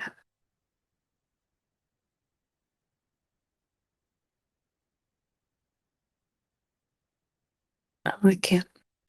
I'm sure we'll go over this once or twice more. Or more. Okay. All right. Next up, all facilities permit 2026 rules, regulations, discuss and vote, and all facilities permit fee discussion. Part of the rules and regulations, there's a fee table, but yet we're going to review the fees and vote in the next bullet point. I'm wondering, so they're a little bit separate, but Yeah. they also cross over. So I'm going to take care of the verbiage on both. Okay. Michelle will talk to you about the pricing. oh, okay. And so if we have a motion to approve the rules and regs, it'll be pending Sure. any fee adjustment. Okay. Just to save a little bit of time, I took my notes and I kind of provided you guys with a copy of my notes. So please excuse any typos or bad grammar, because at the last minute I said I'll just print these out so everybody can follow along. Attached to that is a copy of the current municipal law regarding what I'm going to be presenting you to tonight, and then a draft PDF of the revised for the existing rules and regulations for all facility permit purchase. Okay, so I'm Elizabeth Legg, Town Clerk. Good evening. Thank you so much for having me. The Town Clerk's office over the last 3 years actually has been reviewing the rules and regulations for all facility permit purchasing in accordance with our municipal bylaw 244-8, and we're recommending the drafted language provided in the attached PDF. Per the municipal law, it says that the Board of Selectmen shall review the rules and regulations on an annual basis. here we are 3 years later, and shall consider recommendations made by the town clerk. So this is just a little compilation of the things that I've observed over the last few years. And we just really want to streamline the verbiage. And I've made a few notes onto a few summaries of what we're going to be doing. So the recommended changes that we've drafted, and Michelle has had a quick look at these, they've been designed to reinforce that the purchase of the all facilities permit is contractual. Super important. First of all, I've eliminated all language around a sticker. This is not a sticker. This is a permit.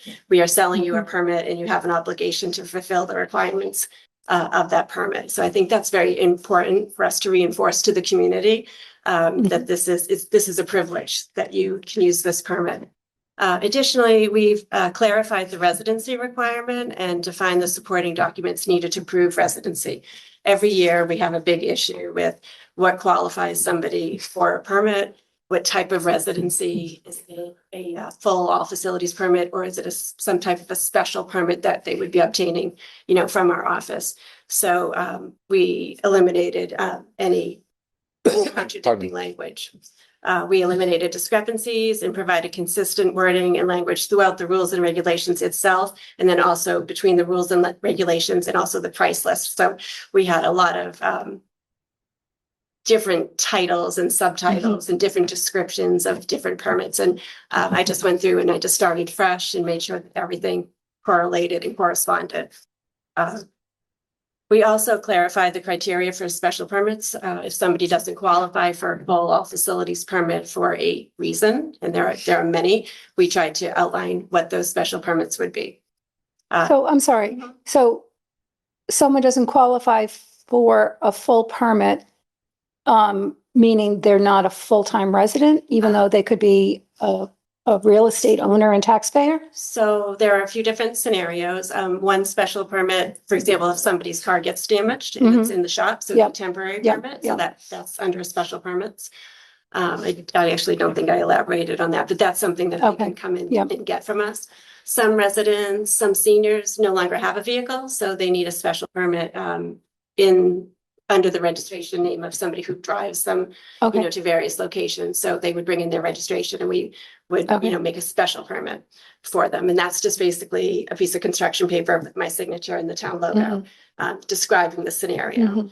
Additionally, we have Sandy Beach only special permits, and those are provided, let's look at the Red Lion Inn for their patrons. And that's a transferable permit, so they buy them ahead of time and they transfer them to their patrons so that they can use Sandy Beach. Oh, okay. Part of Got it. Sandy Yeah. Beach. They would not be able to use the RTF. Okay. Additionally, we have RTF only permits for business owners. And so that's another idea of a special. Okay. So there's a few different kinds. So I'm not going to go over everything, but it's all the changes were done, keeping in mind the spirit of the previous document, and really just designed to clean it up. Excuse me, I didn't hit the last one. The most important thing is we have recommended extending the veterans discounted purchase price to include all retired military and active duty military, not just retired veterans after 20 years. So after discussion with Michelle, and actually we had a few people from the community come in and say, why don't you offer this discounted price to active duty military? It was a great question, and I promised I would bring it up to the select board. So we are making that recommendation. It should be anyone who has been in the military and anybody who is actively in the military, not just somebody who was in the military for 20 years or more. So that would be our recommendation. And the discounted price that we have extended to the retired veterans that's equivalent to the price of the senior pricing. So that stayed the same. So then attached to that, we modified the verbiage with the price list, but the pricing itself has been posted and voted upon by the select board at a previous date. But then we updated a little bit to reflect some other price changes that we thought might be presented this evening. And then, as you can see, we outlined the special permit scenarios that we had on the previous price list and just updated those accordingly to be consistent with the pricing from before. Okay. Okay, does anyone have any questions?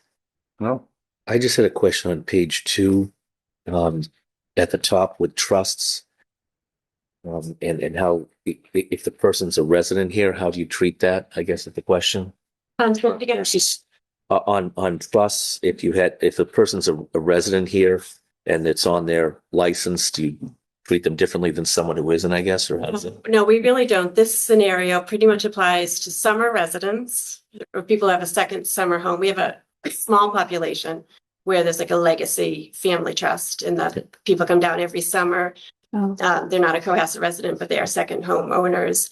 And rather than offering special permits to every family member, which could be 20 or 30 different family members, we say that whoever's name is on the trust, we will provide them with a special permit. So a few, there'll be sometimes a few names on that trust, and we'll give the special permits to them, but not to everyone. But if the person's a resident, then If it their doesn't car apply. registration says Cohasset, they're all set. Okay, great. That's what I just want to make sure. So this is a scenario where their registration would not reflect that Cohasset. Okay, thank you. Okay. Okay. Yeah, I think we had a situation a few years ago. Yeah. Okay. We have always continued to honor that particular situation. Okay. There just might have been some confusion with the transition of the town clerks. Right. Okay. All right. So, can I have a motion to approve the Town of Cohasset's all facilities permit 2026 rules and regulations sans the price list? So moved. Okay. Mr. Grady moved it. May I have a second? Second. All in favor? Aye. Aye. Aye.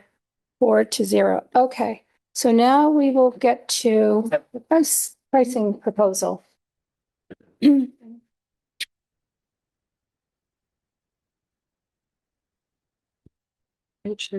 Yeah, that's. This was sent late this afternoon. Yeah, I saw. Yeah.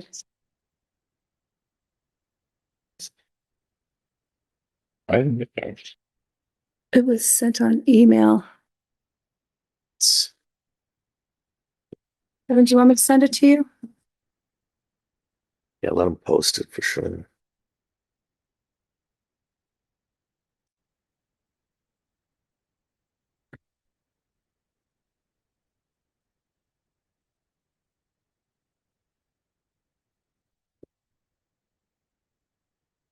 So, while Kevin's pulling that up, we're revisiting the permit fees that we voted on late last summer, last fall. Sometimes I don't remember anymore. And based on the failed plan to have an enterprise fund to account for the RTF, the revenues and expenses for the RTF to kind of make it a standalone situation and take the pressure off of the operational budget. And essentially, like a lot of things, have the users that use it support it.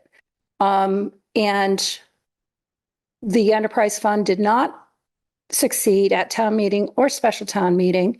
And we had fees in place that assumed it would. So now we have to revisit the fee structure, as we said we would, because it now goes to, the permit fees go to new revenue, and which gets split, and we have to account for it.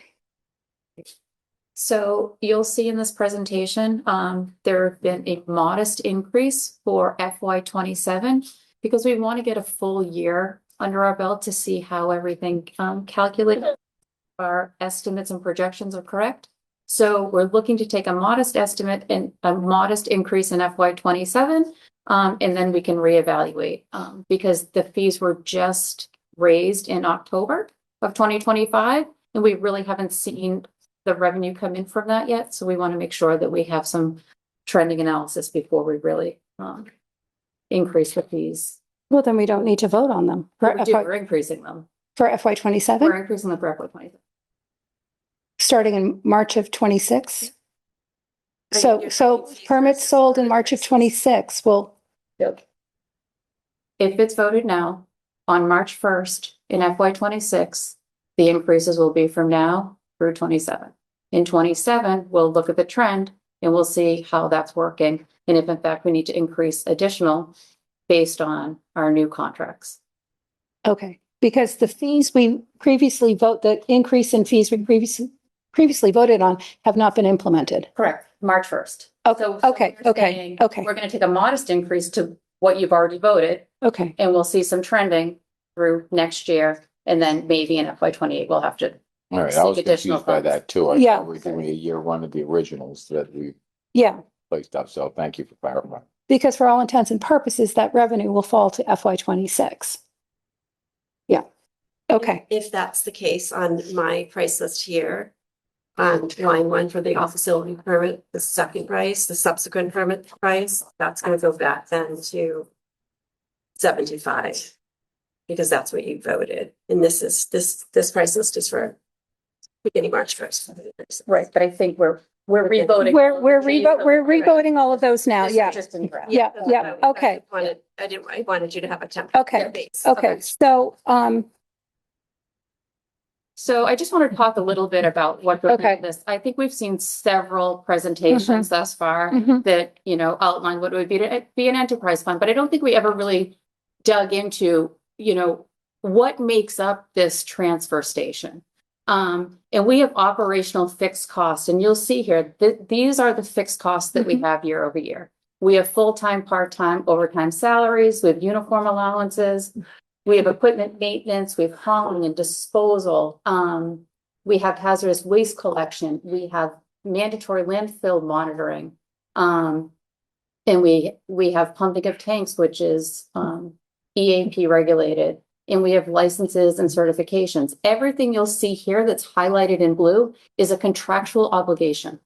So there is a contract behind every one of these line items, whether it be a union contract for employees, a hauling contract, a disposal contract, landfill monitoring. Actually is something we're going to go back out to bid on shortly, but these are all contractual obligations that, after a 3-year period, we do go back out to bid and see if we can improve our costs.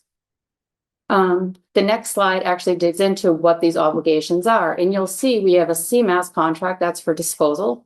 From FY 22 to FY 27, you'll see the cost just continuously increases. The landfill monitoring, again, increases year over year. MSW hauling, I think, is the largest increase we've seen. In Wind Waste is also a vendor that we've had for some time, but the cost obligations for trash is just significant. We're running out of space as a whole to dispose of the trash, so therefore the cost for everything just keeps climbing. is Wind Waste the household trash? Wind Waste is recyclables. Recyclables, okay. Household will be CMAS. Okay, can you go back to that, please? Yeah, thank you. So, pursuant to our conversation just about the schools, nothing there is at 2.5%. Correct. Yeah, okay. I'm just going to keep hammering that issue. Good point. So if you go to the next slide, you'll see, similar to the schools, right? We're limited with our revenue streams. Mhm. What are our revenue streams? In their user fees, the pay-as-you-throw bags, the sticker system, the per ton disposal fees, and the bulky item charges. We do receive some revenues from cardboard, metals, and textiles. It's somewhat offsets some of our hauling costs and disposal costs. And then we can apply for grants and incentives, and typically right now is the RDP grant is the grant that we're most successful with. And we're actually in the process of applying for it now. So I think the recycling revenue was just, if I'm recalling correctly in past presentations, was just to offset the cost. Yes. It's not a moneymaker. It's just trying to offset the costs. It depends on when the sheet comes out. Okay. So we've learned that if the yellow sheet comes out and the commodity cost is high, then we make a little money. If it's low, then it's costing us. Yeah, okay. So if you go to the next slide, so here are some recommended fee increases. In October of 25, the vote of the board was to increase the first sticker fee to $150, the second to $75, And the senior stickers was $60 for the first and $30 for the second, with an out-of-town permit at $300. I'm recommending starting March 1 for the new sales that we increase the first sticker fee to $165, the second sticker to $90. We are going to leave the senior fees where they were. By doing so, it's an additional $41,000 in revenue. While that doesn't seem significant, when we get to the next slide, you'll see the increases that the pay as you throw bags has contributed to this. And this extra $40,000 will take care of a part-time employee. So that's how we're equating this number. When you look at the bulky waste fees, we're adjusting those fees to be more consistent with other communities. Where we have upholstered furniture, the fee was adjusted to $20. The new fee we're proposing is $40. Rugs from $10 to $20. There's no change on box spring and mattresses. Why not? It's consistent with what other communities are charging. Sorry, what are we paying to get rid of it?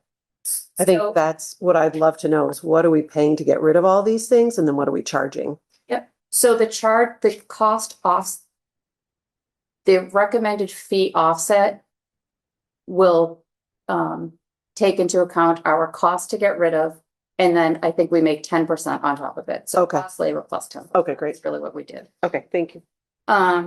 TVs, we're increasing to $25, a monitor from 15 to 20.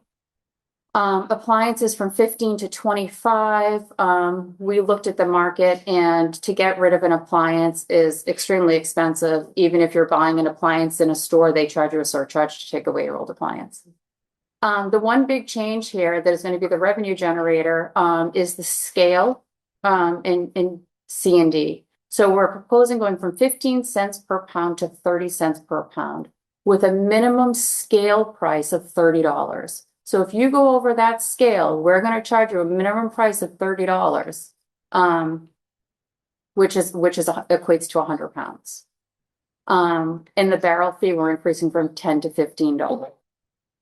So by making these changes in the bulk waste situation, we conservatively think it's an increase of about $50,000 annually that we'll see in revenue.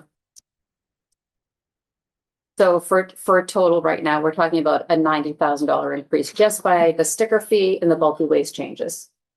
Would equate to about $90,000. Okay. If you go to the next slide, you'll see, so a lot of questions have been asked is how do you budget for an RTF? And what we've learned is that the stickers usually cover 45 to 65% of the total need. Pay as you throw bags covers 25 to 35%, and bulky and recycling is the remainder. So you'll see we're well in line with our percentages by adding the increase to the pay as you throw bags that you did in October, increasing the fees from $1 to $2 and $2 to $4. We are going to realize a revenue in FY27 of $352,000. That equates to 38% of the total budget. As far as recycling, it's a small percentage. Bulky waste equates to 4%. C&D will also equate to 4%. And the large item would be sticker permit sales. Permit sales. She's gonna change all the Yeah. Permit sales. They're not so- stickers. Yes, That's right, so, remember that. so the permit sales will equate to $490,000, which is 53% of the total budget. But what I did want to highlight down below is we talk about this split and why we need to increase the fees. And if you see this, the split 3961, $358,000 essentially goes to the town size, well, $560,000 goes to the schools. So we wanted to point this out because I think there's a lot of confusion as to why are we increasing these fees again. We just did it in October. And I don't know that people really understand the difference between why we needed an enterprise fund versus a revolving fund. Yeah. And in order to run the operation efficiently, these increases are necessary. And do the schools have, so the increase in all of this was 90, right? Mhm. So they would get 54. Mhm. Are they aware of that? They are aware of it. Okay, was it part of tonight's As a matter of presentation? When Sarah walked away, I said, budget's gonna change again. So, Okay, so they will be getting additional monies. We're meeting tomorrow morning. okay. So the 917 incorporates these previous changes Correct. tonight? Yep. Okay. So they have the 560 minus whatever I just said, what's 60% of 954,000? Yeah. $54,000. And if you go to the next slide, you'll see the reason for the increase is we started this in 1997. You'll see we haven't had any significant increases over a period of time. I know. While our costs have skyrocketed, you'll see we held to $50 since 2007, all the way through 2018, with a little blip there where it changed to 65 and went back to 50. And from 2019 to 2025, we held at $75. So this is really the basis in the need for the increase. Costs have gone up, and as everyone stated, has gone up a lot more than 2.5% over time. Well, this is the quandary everybody faces is do you increase your fees every year to keep in line with your expenses? I mean, the athletic fee hadn't been increased since 2008 and it just went up last year. So, would progressive increases every 2 or 3 years have been more palatable? Would progressive increases here every 2 or 3 years to keep up with costs? I mean, it's something you have to think about. The answer is yes. Yeah. And something else we have to leverage is we have to continuously go back and renegotiate our contracts, because that's the biggest cost driver here, are those contracts. Yeah. And I think if we continuously go and renegotiate them as soon as they expire, then we'll be in a better position. And that's what we're doing now. Okay. And just on the end is just the fee comparison that you've seen. Even at $160 or $165, we are still the low cost provider amongst our neighboring towns. Okay. Any questions from anybody? Yeah, one of the first few slides, it showed the paper throw bags as being a contract item or like a fixed expense.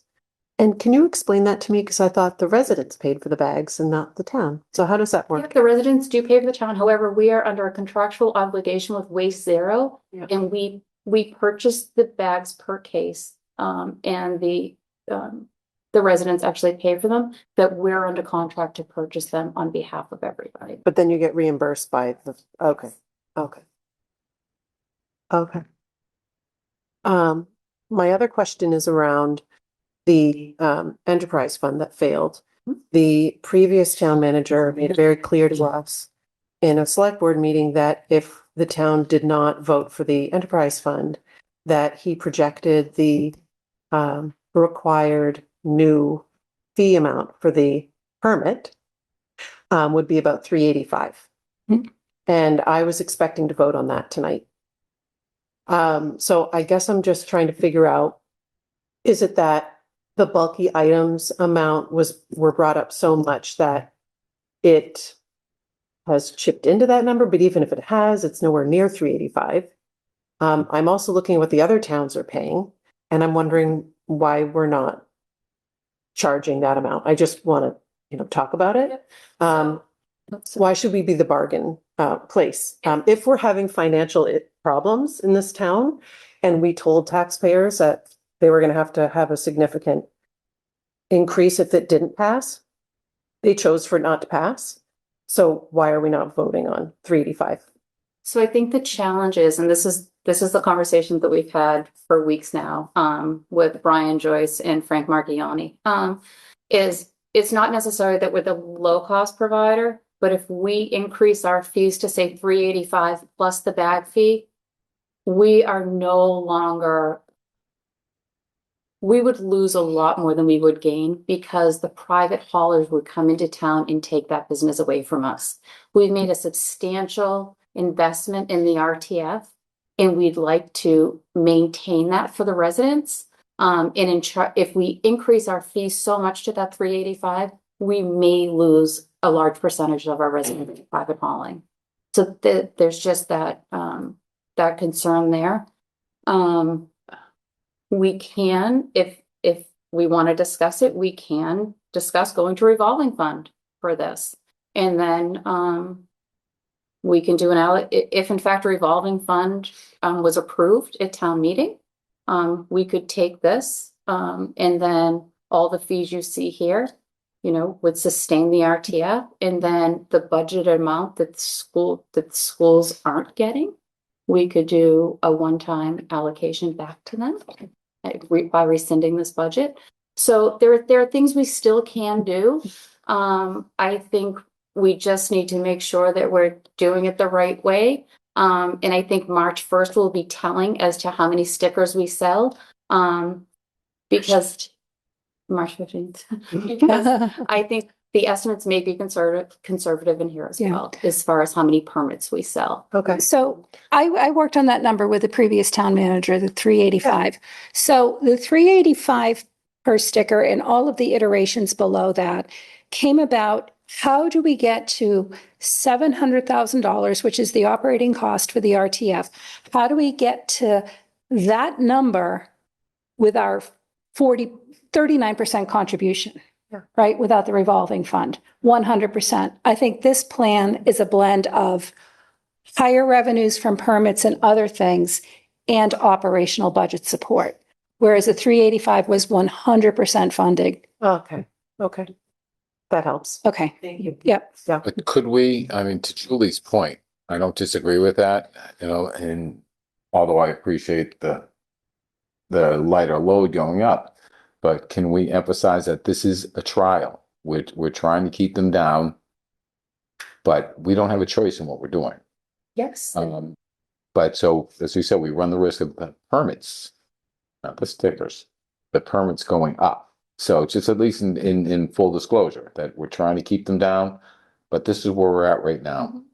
Because I don't disagree with Julie as to why, I don't mean to say that people say that we're deceiving them, but to Ellen's point, we're not. No, I don't think there's anything It's spread out. deceptive. And- No, there's not. And we've I'm not- renegotiated 2 contracts that affect this pricing now. We have 3 others to renegotiate. And all of that goes into effect when we're looking at these fees. So say we renegotiate the other contracts and they come in much higher. Well, we're gonna have to have this discussion again next year, right? Because we won't be able to sustain this any longer. Right. That's where I agree with Julie, is that, you know, for us to say, well, they said, but now they really don't have to. So people get something written in stone. It's gotta be out there that this is a trial. Well, it's a blend. Or a blend. No, it's a blend, but it's a blend. they may go up next year, is what I'm getting at. Yeah, That's all I'm saying. So people are aware of it. I still think even 385 is a savings over private haulers. It is. Price per month, major, because every quarter you pay 150, 175, something like that every quarter times 4. And then you pay extra for all other items like rugs or furniture. They charge a lot for that. And private haulers aren't all that reliable lately. So I don't want to just say, you know, we could lose a bunch of people to private haulers because I don't think a lot of people have the appetite for it or want to pay that amount quarterly. It's really expensive. So I think the thought process was if we did go up to that 385 and the bag fees are now $2 and $4, depending on this household size, like what the average household size is, some would be paying a lot more than a private hauler. So it just, A family of 5 would pay a lot more than we just have 2 empty nesters. I guess there's. Yeah, for sure. I'm a fan of 5, so I get it. I get it. And I'm not advocating I kept 385. I'm not. I just want to be very transparent for everyone listening, why we were told one thing in a meeting and why we're now talking about something very different. Well, it's very clear. It's a different strategy. The other thing too is, you know, as part of the whole budget, Michelle, correct me if I'm wrong, you know, we were also looking at yet another double-digit increase in health insurance premiums. Right. So we didn't think that we would have any operational latitude to move, you know, to support the RTF at all when we came up with the 385. But Michelle's been working on that number to bring it down. So it's kind of, it's fine. Trust me, I've been pushing her. Like, it's got to go up. And she's been saying, no. I'm like, yes, it's got to go up because we, you know, in 165, 175, nobody's gonna squawk over $10 to 175, but that's okay. We'll continue to monitor and revisit it, and we'd like to have quarterly reports, you know, on it. And we'll just make it clear in the budget that it's a combination. Okay. I think it's a nice time to vote. Okay, so let's, May I just say something before we just do? Yep. I know everybody, thank you for Michelle for putting this together. I'm still around town. It's been over a year since we've talked about the RTF, and it's gone around an enterprise fund and the like. And as we sit tonight, there's still people in the community who still don't understand how 100% of it doesn't go to the RTF. And I think you've illustrated it, and we've illustrated it Very well. before. But that is just something that I know when we came up to town meeting regarding the enterprise fund, it was the day of that special town meeting. I was on the phone to people, still trying to explain to them the difference in it and how it all works. So hopefully people understand that now of the budget implications that the RTF has, and that when you put in $1 there, it does not stay in the RTF. So with that being said, we can carry on with the vote, but okay. So, I'm sorry, Michelle, are you finished? I'm finished. Okay, so can I have a motion to approve the proposed permit fee prices recommended today, February 10th, 2026, as well as the bulky waste recommended fees? So moved. May I have a second? second. All in favor? Aye. Aye. In there effective. Effective March with the new permits being issued next month. Okay, is Megan on, like, waiting for us? No, Beth. I believe so. Is that still on?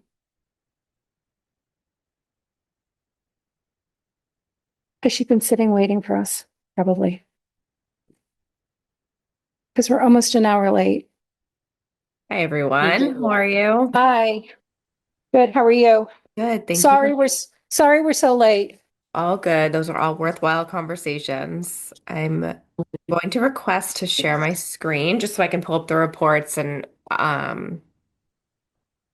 let me know as I go through. Let's see. Okay, if you have any questions. Okay.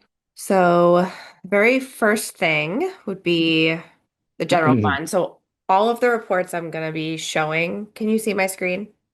Yes. Okay.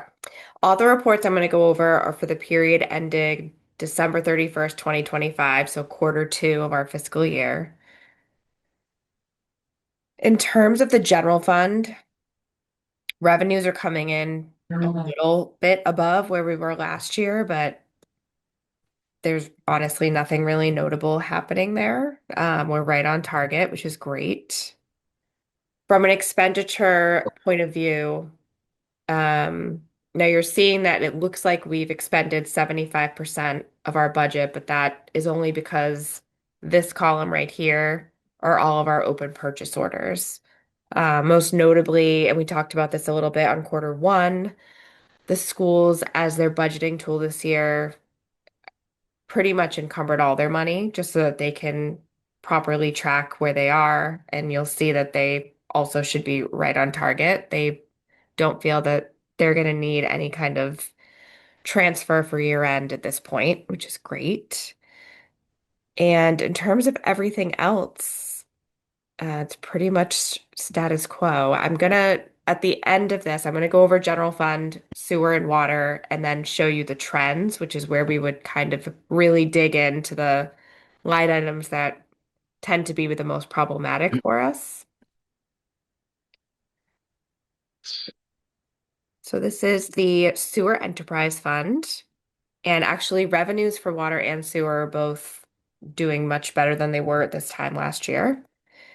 So we've received just about 50% of our revenues as of December 31st. And from an expense standpoint, after talking to the commission and getting a good understanding of their budget for this year, they are also right on target, and they very likely are going to be able to not spend some of their appropriations. So hopefully they'll have a decent amount going back to their retained earnings for FY 26.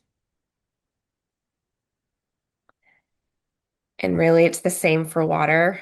The revenues are coming in right around 60% over and above where we were at this time last year. Expenses are right on target with no issues known at this time. But the trends is, I think, probably the most important thing that we kind of talk about. So I added, since the last time I presented, a line item for legal bills for the town, only because in the past few years, especially last year, we did need a year-end transfer for that line because it was overspent. But this year it looks pretty good at this point. So I don't know that that will necessarily be something we have to be concerned about. I did add the electricity and heating for the school department. As you heard them talk about, their utilities are just so over and above what they anticipated last year and this year.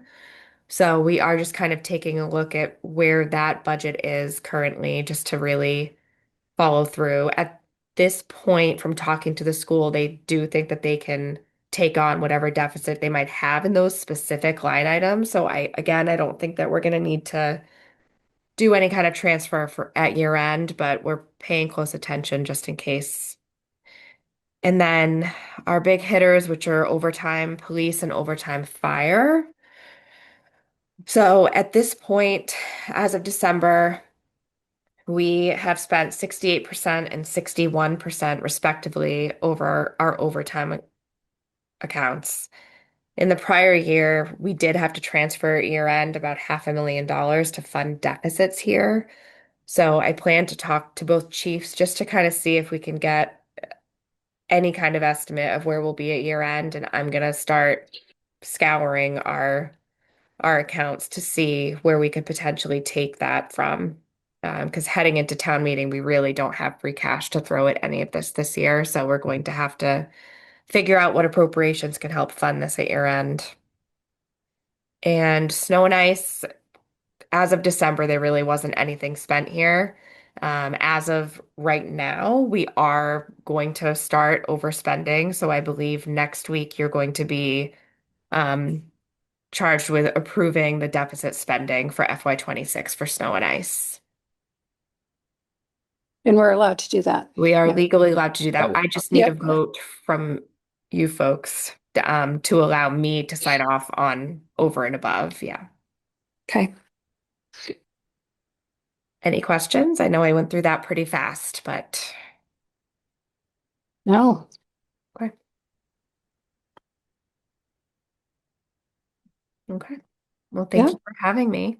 Oh, thanks. So any questions? Nobody? No, Beth, it looks good. I think I misspoke last week because I was looking at the police, SOPRITE report, but it was run as of November 12th, and I thought it was as of 12/31. I'm like, oh my gosh, they're only at 40% overtime, but they're Yeah. actually at 61%. So, yeah. And I don't know if you heard during the school conversation, every time we look at budgets, we like to look back at the actuals, not against what the budgets were. Yes. Because it just makes, the review of it much more realistic. For sure. I did have on my list to send to Michelle to circulate tomorrow. I thought I heard someone say they wanted 5 years of budget to actual. So I do Yeah, have that on Diane my Kennedy radar. did. Yeah, Okay. advisory did. Yeah. Okay. Yeah. I'll take it too. Yeah. Okay. Yeah, no. And so anything off the top of your head, as in court Q3 and Q4 that, we need to be concerned about? At this point, across all the funds, I don't necessarily have any revenue concerns. Everything seems very healthy. From an expense side of things, I'm just really going to hyper focus on those general fund items. Okay. I think police and fire are going to be our biggest ones. They always are, because we know Yeah. we just don't have the funds to fully fund that. So my goal now within the next few weeks is just making sure that we have resources to put there. Great. Which I think we will, but I need to do some digging. Okay. Excellent. Thank you. Thank you very much. And thank Of you so course. much for waiting. Oh, no problem. We Have a were great about an night. hour behind. Thank No you. worries. All right, thanks. All right. Bye. Bye. Okay, next step. So next up is the Town Manager Search Committee applicants appointment. We don't have a charge yet. Mr. Farag is working on it, so we will, but we can make our appointments at this point in time. And so, I think in talking with MRI, and I think when we spoke before, we indicated the town manager act is 7 to 9. I think we all kind of feel 7 is the better number, just from a scheduling perspective, even though most of it can happen on Zoom. And MRI has done all of, I don't know, all of or most of their department head interviews. They would like to speak with all of us. If you haven't gotten back to them with a day, date, and time, or a window of opportunity or whatever, please do so. And I've also asked them to talk to the chairs of all of the major boards that we deal with. So I think the easiest way to do this, to get 7 out of these 10 applicants, is just for each of us to read off our 7, and I will keep a tally as we go through. So I will start with Mr. Grady and go slow so I can make my hash marks. Sarah Shannon. Lynn Jenkins. I will say Paul Grady. I don't know if I have to recuse myself. No. Timothy Davis. Jean Healy Dippold. Bill Burnett. And Suzanne Abel. Okay, Mr. Farag. Great, thank you. I tried to do a blended approach to mix experience that I know all the candidates had, and deal with town or previous town board experience, as well as getting some new citizens involved.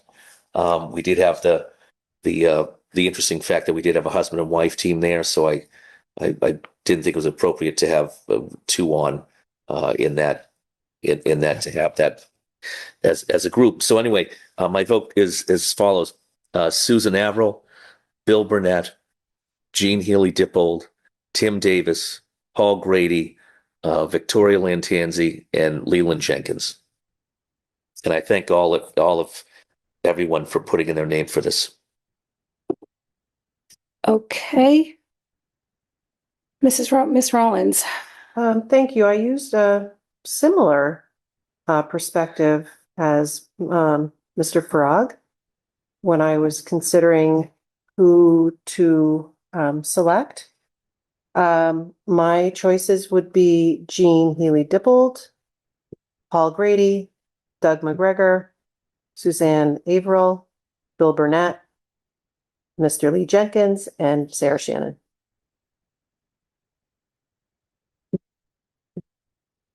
Okay.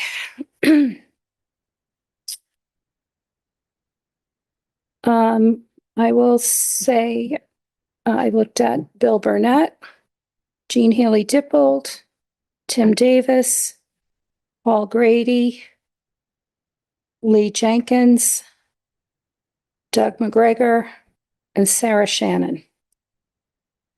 So we have 3, 4, 4, 3, 4, 1, 4, 2, 3, 2, 3, 6, 7. So thank you to everybody who applied and showed interest: Suzanne Averill, Bill Burnett, Jean Healy Dippold, Tim Davis, Paul Grady, Leland Jenkins, and Sarah Shannon. Did you come up with the same, David? Yeah, let me just double check it here. Yep. Thank you all very much. So I'll get all of your contact details to MRI. Expect to be reached out to hear from them, and we will go forward. And we'll do the charge at our next meeting on the 24th. So they need time to get all sworn in and everything. Yep. Okay. Next is the advertisement for the town manager. It's just pretty perfunctory. I think they just want us to approve that they're going to distribute it. Jill's whispering, what?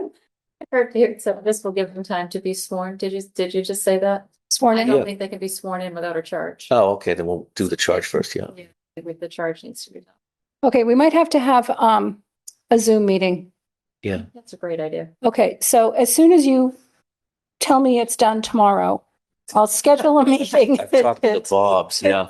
Yeah. I'll schedule a meeting for maybe, Friday afternoon at 3, for a 15-minute meeting to get the charge, okay? I only asked David to do it yesterday. I don't know why it's not done. Okay. Okay, and so we would like to get the advertisement out. I don't know what I did with my copy. I think I sent it around to everybody. Yeah, I did. I think the only change that Megan James and Bob had was on the salary range. They wanted to change it to 225. Remembering my email correctly.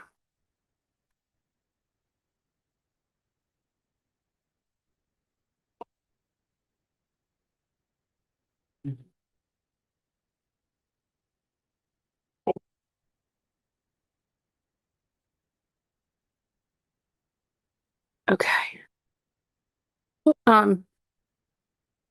Also, per the town manager act, the town manager is the chief procurement officer, so we need to add that in as well. So adding in the language for the chief procurement officer, changing, does anyone have any comments on the salary range of 180 to 225? Okay. And adding in chief procurement officer. So can I have a motion to approve? I just had one question. Okay, sure. The only thing I had a question on it was when it talked about the profile, it talked about having the 7 years as the minimum.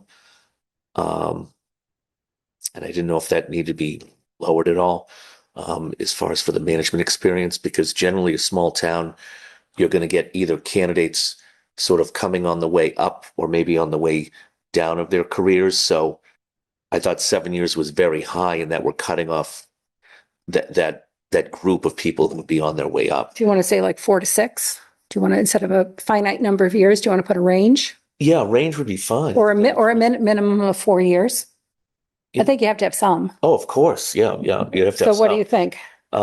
I'd say between 3 and 7. So a minimum of 3 years. Yeah. Okay. I think that's low for a town manager. I do too. Well, it's not for just being a town manager, Well- for their managerial experience. Well, municipal experience, I still think that's low. Yeah. Well, they can also come from business as well. So, Any kind of experience. yeah. I think 3 years is low. What are we talking about? How much experience? At least 7 years progressive municipal management business or not-for-profit experience. So the ad, which is pretty standard, says at least 7. David thinks that's kind of high. So, no, go ahead. When you're looking at what this individual will be doing and all the people they'll be managing and the leadership skills that we're looking for, I think we need at least 7 years. I'm okay with the 7-year number. Yeah. Personally. I'm looking, Yeah. I would be looking for someone who has a lot of Yeah, experience. it's like a COO, That's really CFO position. position with a lot of responsibility and staff to maintain and certain level of leadership and professionalism that I think comes with experience.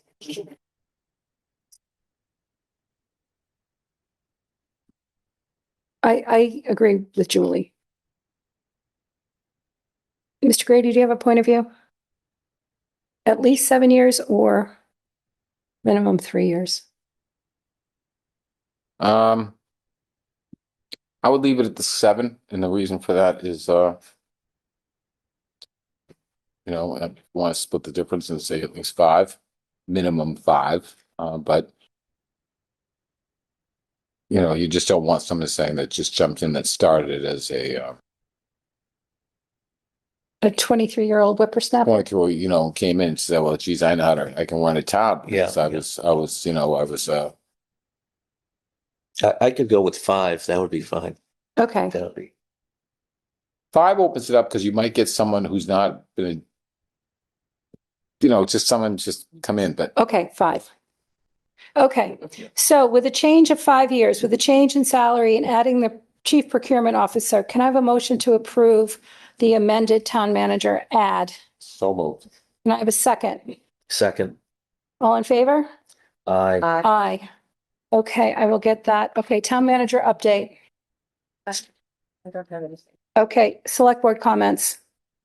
I have none. None. None tonight, because we can go to executive session. None tonight. Okay, no topics. All right. So, oh, and now we're good. We're only 18 minutes behind We caught up. schedule. Good. We caught up. We always catch up. I do that on purpose. Well done. Yeah, Just like to torture people out. I mean, seriously. especially you because especially you. Okay, so, can I have a motion to move into executive session pursuant to General Law, Chapter 38, Section 21A7 to comply with any federal or state law requirement? The board will review the following executive session minutes and determine whether the purposes for such executive sessions have been resolved and whether any of the minutes may be released. January 24th, 2023, January 9th, 2024, February 5th, 2024, March 4th, 2024, March 11th, 2024, April 23rd, 2024, April 30th, 2024, May 2nd, 2024, and May 6th, 2024. Executive sessions held pursuant to General Law, Chapter 38, Section 21A3, to discuss strategy with respect to collective bargaining or litigation if an open meeting may have a detrimental effect on the bargaining or litigating position of the public body and the chair so declares. The select board will then adjourn from executive session and not return to open session. So can I have a motion? So moved. May I have a second? Second. All in favor? Aye. Aye. Okay, thank you. Yeah, I guess we can go in the other room.